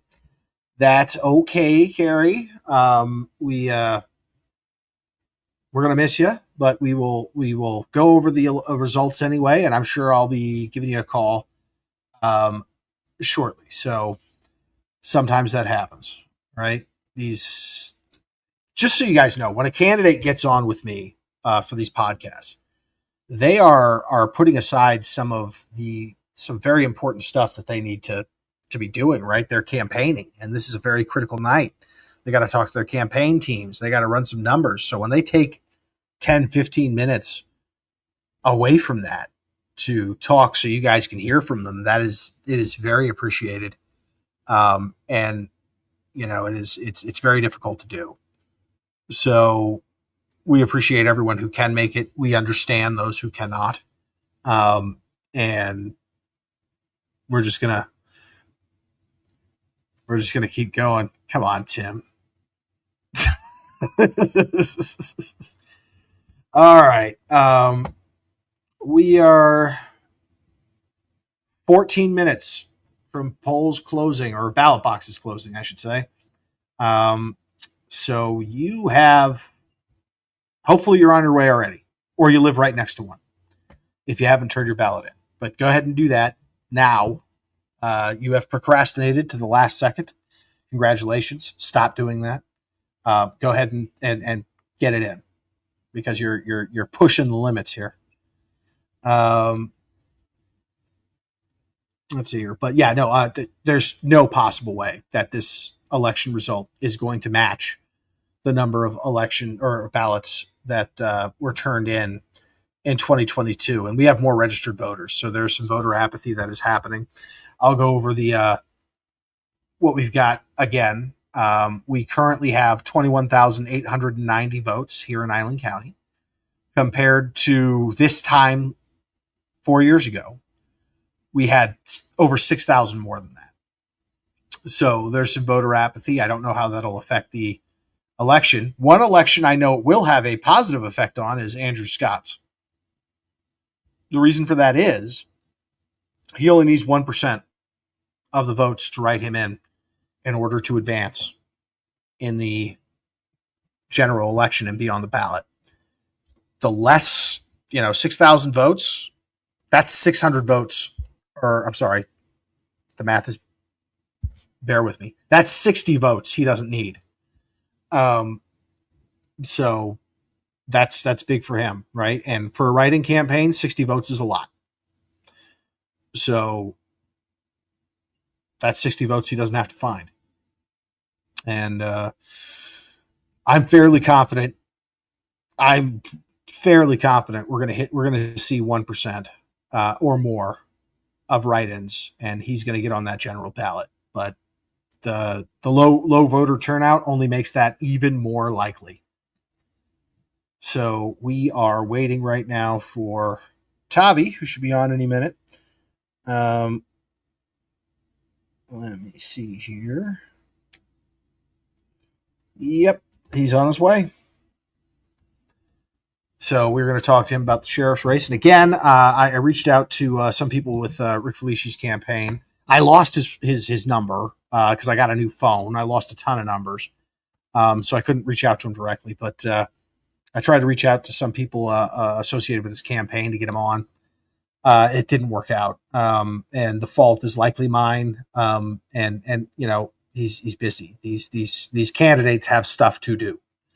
They have very, very, very busy schedules, especially at a night like this, where they find out where they're at, if they're advancing. I mean, these are important nights. And then they do a whole bunch of numbers crunching. Like, none of these people are sleeping. If they care, right? None of them are sleeping if it looks like they're going to advance. Now, if it's very obvious they're not going to advance, they're probably going to bed. But yeah, it's very, very much appreciated that they take their time to come out and give us a few minutes to talk to us. So we will wait for that. In the meantime, let's see if there's any alerts that are coming out. Go ahead and jump.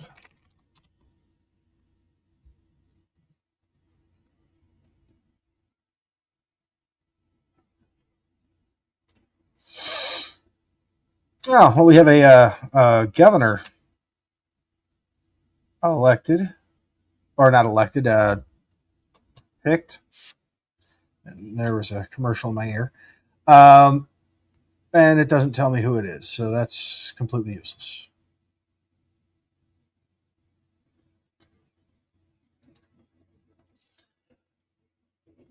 That's why I stick to local races. I know where everything is to find it, and there's no clickbait because I've already figured it out. Yeah. So historically, by the way, it looks like the votes we see today, we might see 2,000 to 3,000 more at most.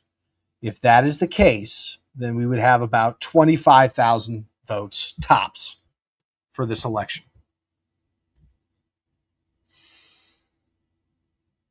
So if my math is correct, at 25,000 votes, needing 1% of the votes, 250 votes will be enough to get Andrew Scott on the ballot. And I think that's not only probably going to happen, it's definitely going to happen.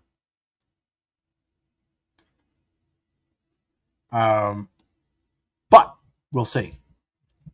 We'll see. And we are now 8 minutes away. 8 minutes from polls closing. So if you've procrastinated this long and you're still home, you're probably not going to make it.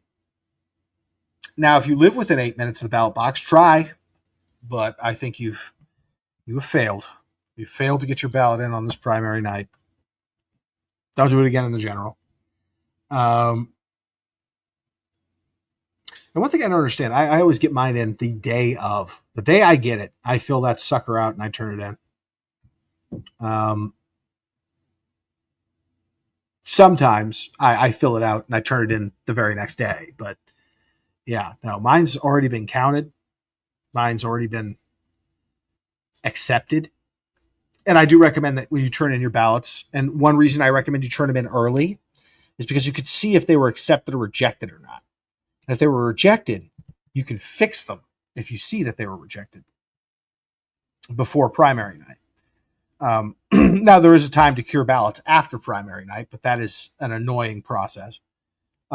It's much easier if you just fix it before the primary, and then your ballots count. Okay, Tim Skagit, Snohomish County. What's your point, Tim? You got to finish the sentence. All right. Well, I am very happy to say that we have Tavi Wasser in the lobby. I'm going to go ahead and bring him up now. Hey, Richard, I appreciate it, buddy. Hey, thank you so much for taking a break. I know you were at a national night out. You got stuff going on. You had to rush to get here, so I really appreciate it. So let me ask you, one, how do you think the race is going? How you feeling? I'm feeling good, but obviously, today's going to be the day that kind of outlines what either is working or what's not working and figure out how we address it from there. Well, there you go. Now, this is, I believe this is your first campaign. Yeah, this is my first campaign on this side of it. Yeah, definitely. Yeah. So let me tell you, let me ask you, how's that been for you? Because I know you've got your full-time job down in Langley. That doesn't end. And then you've got this campaign where you have to drive all the way from Langley to Camino. I don't know if you go around like I do or if you take the ferry. Both are a nightmare. Yeah. So it's a little rough. Yeah. So how's that been for you? Is it motivating you? Are you excited about it, or is it taxing you? All of the above. It's supposed to be. If it was easy, everyone would be doing it. So I really like the challenge of it. I think that getting over to Camino is it's always so worth it.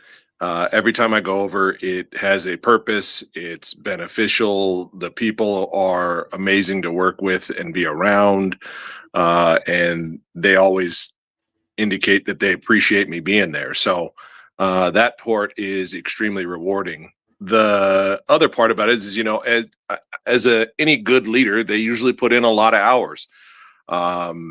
So I'm putting in a ton of hours as the police department to make sure that it's growing and progressing the way it should, and addressing some skeletons in some closets, and then functioning with the rest of the city organization, and then running for a political campaign for a person against an incumbent, all the while still trying to be a good husband and father. Yeah, no, I mean that is a lot to juggle. So I ran a countywide campaign myself. Don't use me as an example because I lost. But it was a lot. First you have your full-time job. I've got 5 kids.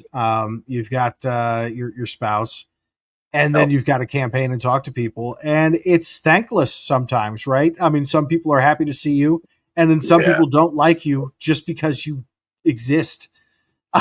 Like they don't know anything about you except they don't like you for some reason. Luckily, I've had a taste of that being in law enforcement for all the years I have been. So, the whole people who don't like me because of their belief on something else, I'm no stranger to that. I know that's a big pill for a lot of, we'll call them regular politicians, is, they get into it not prepared for the inevitable people will just not like you because of X, Y, and Z. So I'm comfortable with that part. I think realistically, part of the discomfort or the uncomfortable parts are the where it's coming from and why it's coming from there. No one can prepare you for some of the levels of politics or how feelings will be, mangled, or relationships will break, or relationships will build. I don't think you can prepare for that. It's not normal. Politics is not a normal thing. No, it isn't. It's a completely different realm. And if you're not prepared for it, it can make your life miserable. But so let me ask you this question. So right now you are currently the police chief of Langley, Langley Police, correct? And so let's talk a little bit about your qualifications for the job and why you decided to run. Yeah, I mean, so realistically, I've got all the state qualifications, all the fancy stuff, the executive level leadership, the tactical level leadership, the peer support specialist, the taser instructor, the de-escalator, the what was the violence against women advocate. I mean, I've got all the certificates that I need, but realistically, what I know ends up being the most important part is protecting and providing for the people who we are asking to do that protecting and providing for us. So, most of my focus is on officer wellness and mental health for the county and for the officers. I think that's been one of my most challenging, but also my most rewarding skill sets, is making sure that the people who we send into the darkness come back out and remember what they're fighting for. I think that's my big qualification.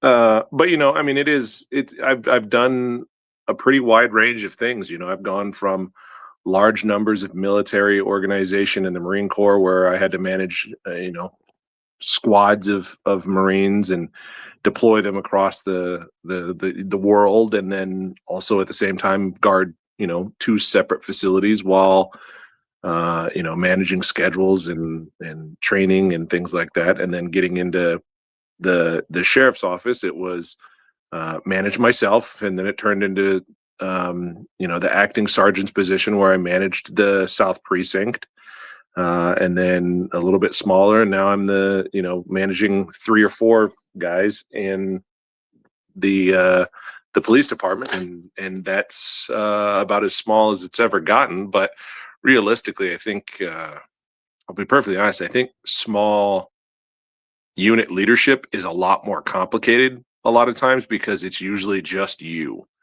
Whereas if you're working in a large organization, you have teams, you have, people who touch each different group and make sure that those are all provided for.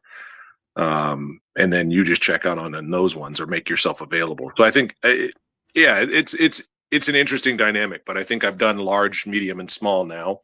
And I found my comfy place there back at that medium size agency. Well, so yeah, no, excited to see you running. So this has been an unusual campaign, and what I mean by that is you have appealed to people on the far right and the left, and you've also not appealed to people on the far right and the left. It's not a Republican Democrat race. It's just it's an interesting dynamic. It's one that I haven't seen very often. It's almost becoming a popularity contest, which I guess every election is. But it's it very much feels like that. I haven't had a conversation with a single person, no matter what political affiliation, that didn't say that they believed that the position of sheriff should be independent or should be not party affiliated. It should not be about the politics. It should be about the position. And yet, for this specific race, it is amazing at how many people have made it a bad thing that I have close connections with people on all sides. It's the weirdest thing to both be called. I think I was going to write down a list of all the accusations just to laugh at, because in the same tweet or Facebook post or independent rant, somebody will call me a racist 3%er, and I'm like, I don't even know how to approach that conversation. Like, at what point do I just laugh it off as opposed to have to actually have an intelligent conversation? I guarantee you that the person who said that was white too. Well, and it just gets more it just gets more ridiculous. You know what I mean? Right. Or maybe it's just that I have an independent thinking process, and party affiliations come second or third to the Constitution or the law or my own personal ethics code. It's just been an interesting campaign that when Indivisible Whidbey said that this was the most contentious campaign, I was blown away, because I thought this was going to be the most small town, I know that guy, yeah, I'll vote for him, or I know that other guy, I'll vote for him. And for it to turn into, the most contentious race, I was like, man, that's crazy that there's this much emotion about it. I was there, and it was, you were there. So animated.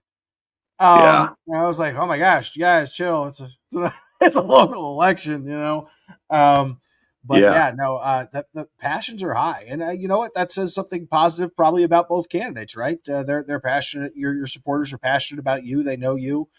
Rick's supporters are passionate about him. So, but whereas if I compare it to my race, mine was boring. Nobody cared. I think after this one, I'll say I don't mind that, but also, it's good to get, I think, some of that passion, because then that passion usually ends up with voter participation, and then the participation ends up with the people get what they voted for. So I think it's a good thing. It's an interesting dynamic change, because being in the Marine Corps and then getting into law enforcement, we're not about flexing our qualifications or trying to convince people to vote for us. It's usually, hey, here's the rules, you can choose or not to. So trying to advocate for oneself is an awkward position to be in. Yeah, no, the hardest part, and I'm in sales, the hardest part for me was the fundraising. Hey, what's going on? So I'm running for office. So can you give me your money? Yes, I couldn't agree more. Nothing feels good about that. But the way I had to look at it was the people are spending their money in the way that they want, so that they can get the candidate that they want. It has nothing Yeah. to do necessarily with me. It has to do with they're using their money to elect or to support a character or a person or a platform that interests them the most. So, and if you do it that way, you don't get, it doesn't feel quite as gross going around asking for money.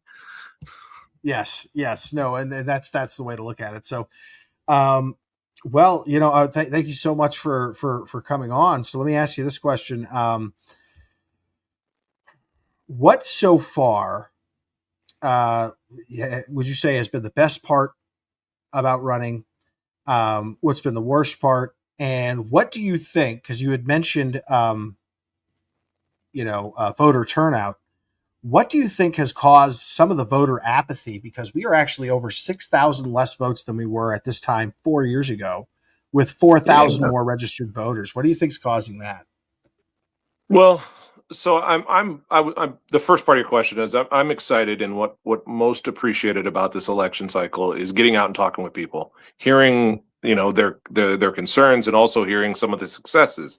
Because I'll be perfectly honest, one of the difficult parts about being a cop is typically all we ever hear about is the negative, which if you're in government, that's typically the loudest voices are the ones that somebody wants something changed. So that's not bad, but getting out and talking with the people and hearing the successes have really brought a lot of feelings of success.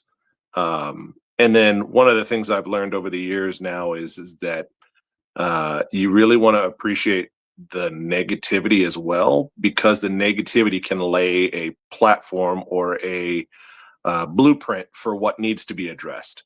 If somebody comes to you and says, "Hey, we have too many speeding incidents here," well, thank you. Now we know that there's a speeding issue here, so it kind of lays that platform out. I think the voter apathy issue is, and I'll put it like this. So I did a quick Google search, and obviously it's not a data point that's collected, but just Google searching enough, you can get kind of the details. So typically in the legislation, in the long and short session, pretty much per year, you see about 1,900 laws, either requested to be reviewed or proposed, or bills actually written in, or laws passed and adjusted. In 2024, they had 9,800. So we've gone from under 2,000 bills suggested, 2,000 law adjustments, to, in one election cycle, almost 10,000. I don't know anyone who has the time on their normal daily basis to review 10,000 laws that will adjust their lifestyle, whether it be more cost to them as a taxpayer, or a legal change that'll hold them more accountable, or they're losing or gaining a right.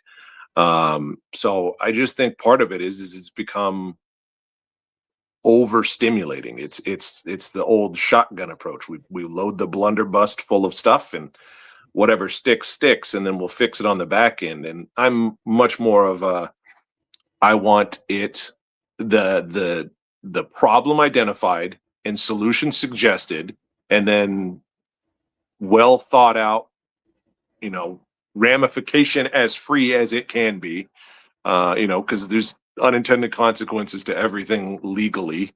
So just ensuring that there's less unintended consequences is important. And I think what we found in the last few elections is the unintended consequences are painful, and it really can demotivate the voters, no matter what platform or no matter what political spectrum they're in. So I think it's just gotten a little complicated and a little much. I would love to see if we had a limit on how many laws can be adjusted in every year. That way they're really the important ones that get addressed. But that's not my realm. There you go. So let me ask you the last question, because we got Amber in the lobby, and I'm going to want to get her on. She's running for clerk. So my last question, the same question I'm asking everyone: people who want to support your campaign, how do they find you? How do they get on board? Yeah. Well, I'll make the recommendation that everyone should either, if you don't do social media, that's fine. Wasser for Sheriff is my campaign website. That's wasserforsheriff.com or wasserforsheriff@gmail.com, or Facebook, Wasser for Sheriff. Or if you visit down in Langley, I'm always around, whether walking around or in the office, available for the public. So if you ever want to talk to me and you see me, don't hesitate to say hi and chit chat with me, because I want you to know I'm available, and I'm always, present and accountable. So please reach out to me so we can have those conversations. Yep. And if you want him to come to you, just drive a little fast in Langley, and he will pull you over and talk to you. That's true. It's true. I don't recommend it, but it's true. So, all right. Well, thank you so much, Tavi, for your time. I know you're super busy today, and you've got so much going on. I'm probably going to call you tonight when results come out, and I'm calling everybody. So, well, thank you so much, and I will talk to you soon. All right. Thank you, Richard. Bye. All right. Bye. All right. So that was Tavi Wasser, who is running for, it's Tavi or Wasser. I call him Tavi. But he is running for sheriff here in Island County. And next we have Amber. I'm going to ask her to say her last name. I think it's Sewell, but she'll pronounce it correctly. And she is here now. So how you doing, Amber? I'm good. It's actually Sewell. Sewell. Okay. Amber Sewell, who is running for Island County Clerk. So thank you so much for coming on. I know tonight is a rough night for candidates because you got to go in, you got to dig through all the numbers and see what's going on. And we should see some in about 15 minutes. So let me ask you, what made you decide to run? Well, my mother was the previous county clerk, and when I moved here 21 years ago, I've spent all that time, going in and visiting her in the office. And on top of that, I also worked for the detention center, and so I would work with those people, hand in hand, and go over there and talk to them. And ever since the first day I walked in there, I've just been in love with that office. Like it just is the place I want to be. I love the people. I love the atmosphere, the work that they do. It's just everything about it draws me in, and I just really want to be in that office. Well, great. So let me ask you this question. So that definitely answers why you ran. What has been, because this is your first campaign. So, Yes, and I it know is. you've been through them with your mother, I'm sure, but it's so much different when it's you. It is definitely. And so, what's been the most shocking thing about the biggest rude awakening you've had as far as campaigning locally? I would have to say that when campaigning or with like anything political, it's its own world. Like this is when I did help my mother when she ran, but my kids were very little, so I just walked in parades and my kids wore t-shirts and things like that. Mm-hmm. But it's its own world with like there's people that are very deep into politics and know so much and have so much information to give. And with this being my first campaign, I had no idea the amount of things to look at and know and people to talk to and things along those lines. So it's been really helpful having those people in my life and having them kind of teach me and guide me along the way. It's also been very eye-opening to see that there is a very large percent of the population that are very passionate about this. Mm-hmm. Yeah, and the biggest eye opener for me, I ran for treasurer 4 years ago, didn't go well. But the biggest eye opener for me was for positions that people never pay attention to until election day. There are so many opinions, from people who don't know you, and they, have made their decision for whatever. You got the wrong letter next to your name, or you got the right letter next to your name. And they come up and they say the most wild things, both positive and negative. And you're like, who is that guy? Like, that was the most shocking part for me. So now you've been a little bit closer than most people to this office. You've been a little bit more closer to most people to this particular. So there's 4 people running for it, which is unusual. Usually it's 2 or 3. Hmm. You've got 4 people running for it. So I want to ask, how are you feeling? The polls have closed. How are you feeling? Do you feel like you're going to advance and go on to the general, or I'm I'm leaning towards that I will advance. I'm really hoping. A little nervous. well, good. Yes, no, I totally understand you being nervous. I was sweating bullets in my race, and there was only 2 of us. I knew I was advancing, and so, but yeah, for you, this has got to be a lot. Well, one other question that I wanted to ask is pretty soon I'm going to be talking to Matthew Van Pelt, who's running for commissioner. I heard you know Mhm. him, I and do. um, so the last question I'm going to ask you is for people who want to support your campaign. If you move on to the general, how do they find you? How do they get a hold of you? Well, my email is voteambersewell at gmail.com. And my website is Amber Sewell for Clerk. So Okay. Well, perfect. one Well, of thank those you would so work. much. Well, thank you so much for coming on and us hearing from you. Again, I know this is like the worst night to ask candidates to do anything. Um, I did cons- so, I did think about that when you asked me to do that. but I really appreciate it because getting the candidates on really makes the podcast work. And I thank you so much for your time. And I look forward to talking to you. And I'm sure I'm going to talk to you again real soon here when we start seeing numbers. Perfect. Thank you. All right. Well, I will talk to you later. All right. So that was Amber Sewell. I now know that it is Sewell. And thank you so much, Amber, for coming on. For these candidates, it is, I almost feared I would get 0. I'd get 0 candidates because they would just be like, "Are you insane? It is primary night," But they really they made an effort. They got in there, and without much further ado, the man, the myth, the legend, the one I have been waiting for, and I think all of you have too, Matthew Van Pelt, who is running for Island County Commissioners in the lobby. Matthew, it is so good to talk to you. Welcome to the podcast. Uh-oh. Can you hear me? All right. We're going to work on that technical difficulty. 1 second. I am going to reach out to him and tell him that he can't hear me for some reason. He's got to turn up his volume. Okay. Here we go. And Amber, if you're close, you can tell him too. Let's see here.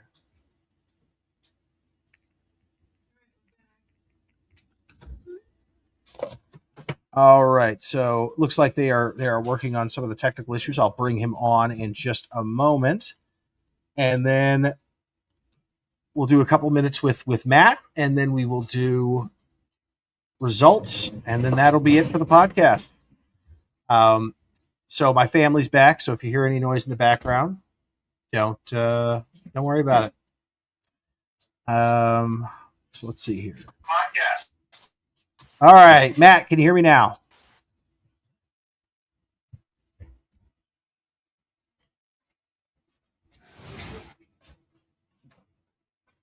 All right, we're still having some technical difficulties there. Well, that's okay. You know what? He tried, and we'll get him on eventually. So we are going to start looking now at some results. And Matt, as soon as you are able to hear me, shoot me a text message so I know to bring you back on. So let's see here. Election results. Let's refresh. Oh boy. We have zeros everywhere. But hey, the site did open, so they just haven't counted anything yet. So everyone's tied. Everyone magically is tied. You're all tied. I don't know how that works. I don't know if it goes in alphabetical order at that point or if we flip a coin to see who advances. But I'm sorry to say, all of you got 0 votes. People just sat this one out. So we're going to wait for that to update. But the page for the primary has opened, and I'm sure we'll see numbers in there shortly. So Matthew has. Oh, he's getting ready to text. He's on now. Matthew, can you hear me?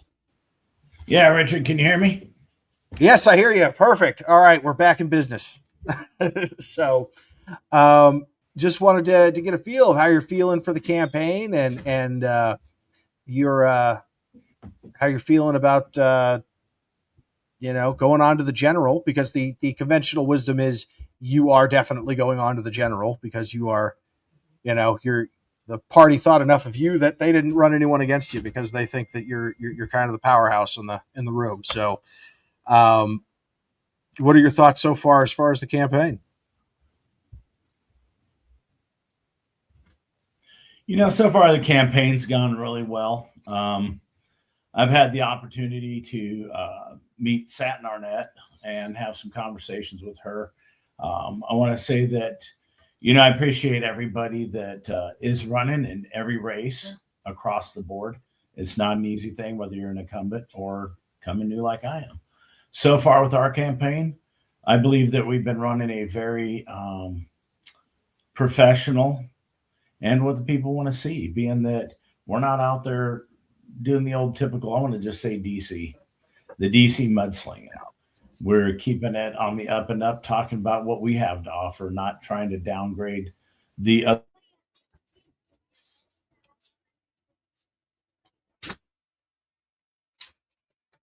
other folks. And I think that's very important. And I'm finding out while I'm out around town campaigning. Well, you still there? Yeah, I'm still here. We broke for a second, but yeah, basically what you said was that you've run a really clean race and that you're very proud of it, and you have run a clean race. You even got a lot of very positive recognition for coming out in defense and in defense of Satin when she was kind of viciously attacked by someone nobody seems to know. I don't even think he lives in Ireland.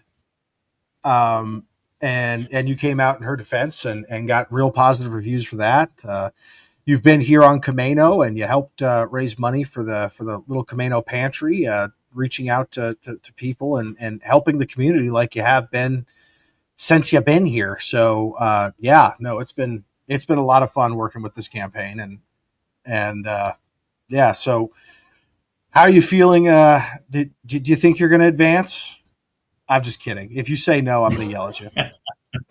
It's kind of interesting, Richard. Was today I was working at a house. I'd done the ladies' kitchen about 2.5 years ago. Ran into her about a month and a half ago, and because even though she's up there in age, her and her male friend, they're constantly on the go. But I ran into him at one of the wonderful plays here at the Playhouse. And, got talking to him. She goes, "Hey, I got this work." So I was out there doing the work today. And she kind of just looked at me and smiled and said, "We got you." And she's typically votes pretty much straight ticket. And it's not typically over to the R side. But she knows who I am. She knows the type of person. I mean, the goal is to get in there and just get the job done. Get the job done. No trying to play favorites or any of that. Just do our job, looking over what items we need to that are laws and stuff that are following the processes, and making sure that we get the budget in line and start working on items that we can help to just make this island even better than it already is. Make Island County the place with Camino and Whidbey where people just want to come here because they have a very nice, relaxing, enjoyable life. They don't have to put up with a bunch of rhetoric and just taking care of people. It's just enjoyable to do. Yeah. Well, and we had Jill Johnson on earlier, and she had mentioned, she didn't directly say it, but she said, there's a candidate that's qualified. deal with these issues, and she was obviously referring to you. Um, and so, and she laid it out, right? I mean, this job is Appreciate so that. important to get right, and it's so important. And what's needed is experience. And a lot of people are looking beyond political party. A lot of people have dropped off their political affiliations, and they're just looking for who's honest, who's going to do the best job, who's going to listen to us, who's going to do everything they can to fix it. And I think in that respect, as far as your campaign, you've done a very good job to reach out to both sides. And you haven't run a partisan race, which I think is smart. And I'm very excited to see what the future holds. And I will say thank you so much for coming on. I got to ask you one more question before I go over the results because they're out. So my last question for you: what if people want to get a hold of you, want to join your campaign? How do they reach out to you? By the way, you can reach out to me. I'll give them that one. There you go. They can reach out to you, Richard. Otherwise, if they go to electvanpelt.com and I don't see it, you will. And another way is just Van Pelt, the number 4, and then dist3@gmail.com. That's another way.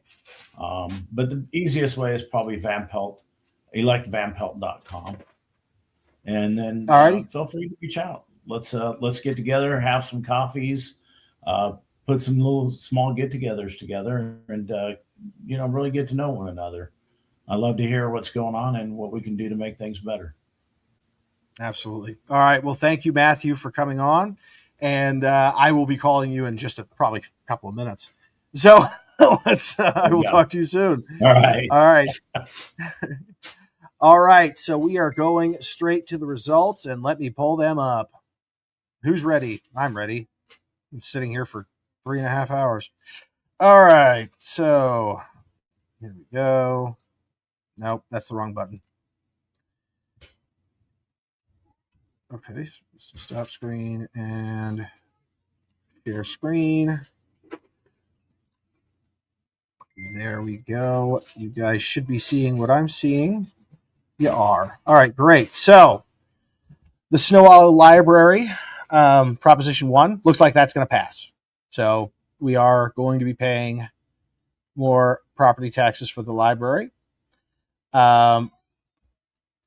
It looks like for Congressional District 2, the Republican Edwin Feller will go on to face Rick Larson in the general.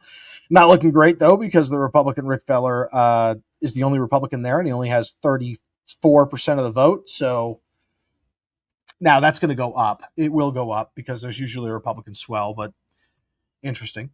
Clyde Shavers right now is showing 61% of the vote. So this is a heavily Democrat. He's not going to stay there. He's not going to stay at 61%. So this is a heavily Democrat thing that was picked. For Tim Hazlow versus Kerry Kennedy, right now Tim Hazlow's at 21% to Kerry Kennedy's 17%. So that one's close. Tim Hazlow has a pretty good edge. And then Dave Paul's at 62%. And I don't think he's going to stay there either.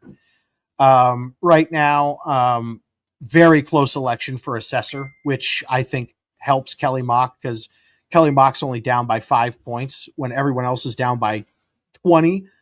And we're going to see that Republican swell come in.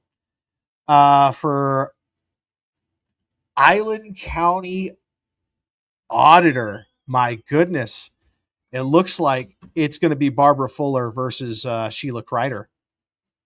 And Barbara Fuller was a name that nobody said. So Barbara, well, actually, no, Jill Johnson did mention Barbara. So Jill, you were right. It's Barbara Fuller versus Sheila Kreider. Very likely more votes will come in. Andrea Downs, but a lot of Democrat votes already came in. So let's see here. Right now, it looks like it's going to be, oh my goodness. It is neck and neck between Amber and Maria Hazlow, and then Deidre Butler looks like she's going to advance. So we are at exactly 100 votes away from each other. So for County Clerk, it looks like that is where we're at. Right now, Matthew Van Pelt, and I love to brag about my guy. He is the number one vote getter by far. He's got 44% to Grant Shaw's 29 and Sattin's 26. But the reason for that is because they're splitting their votes, and this is a heavy Democrat sample. So the Republicans are going to come up from this. But Matt, you advanced. Congratulations. You're going on to the general. And it looks like Grant Shaw right now has the edge, but it is close enough. He's only winning by 100-something votes. It is close enough that race is not over yet. So we will see. So that is a close primary fight between them. Island County Coroner, Chantal Porter got 100% of the votes because she was unopposed. Let's see. For prosecutor, unresolved write-in votes, there is 1,014. To give you an idea of what he needs to get into the general, he only needs about 250 votes. Of that 1,014 write-ins that are already there, I am fairly confident at least a quarter of them are for Andrew Scott. Congratulations, Andrew. You're advancing. I think I can call it. Andrew Scott will be on the general election ballot. For Tavi and Rick, close race. It is Rick Felici in the lead with 53%. So he's up by about 1,000 votes.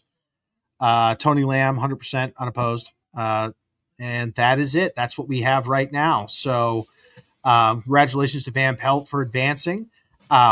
Clerk, we still don't know. Tomorrow we'll have a much clearer picture. As far as Sattin, Arnett, or Grant Shaw, it is so darn close.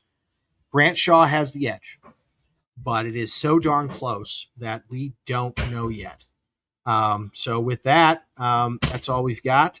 I will be on again, maybe to talk a little bit about the results when they're finalized. So we've got some calls to make. So thank you all for joining, and I will talk to you soon.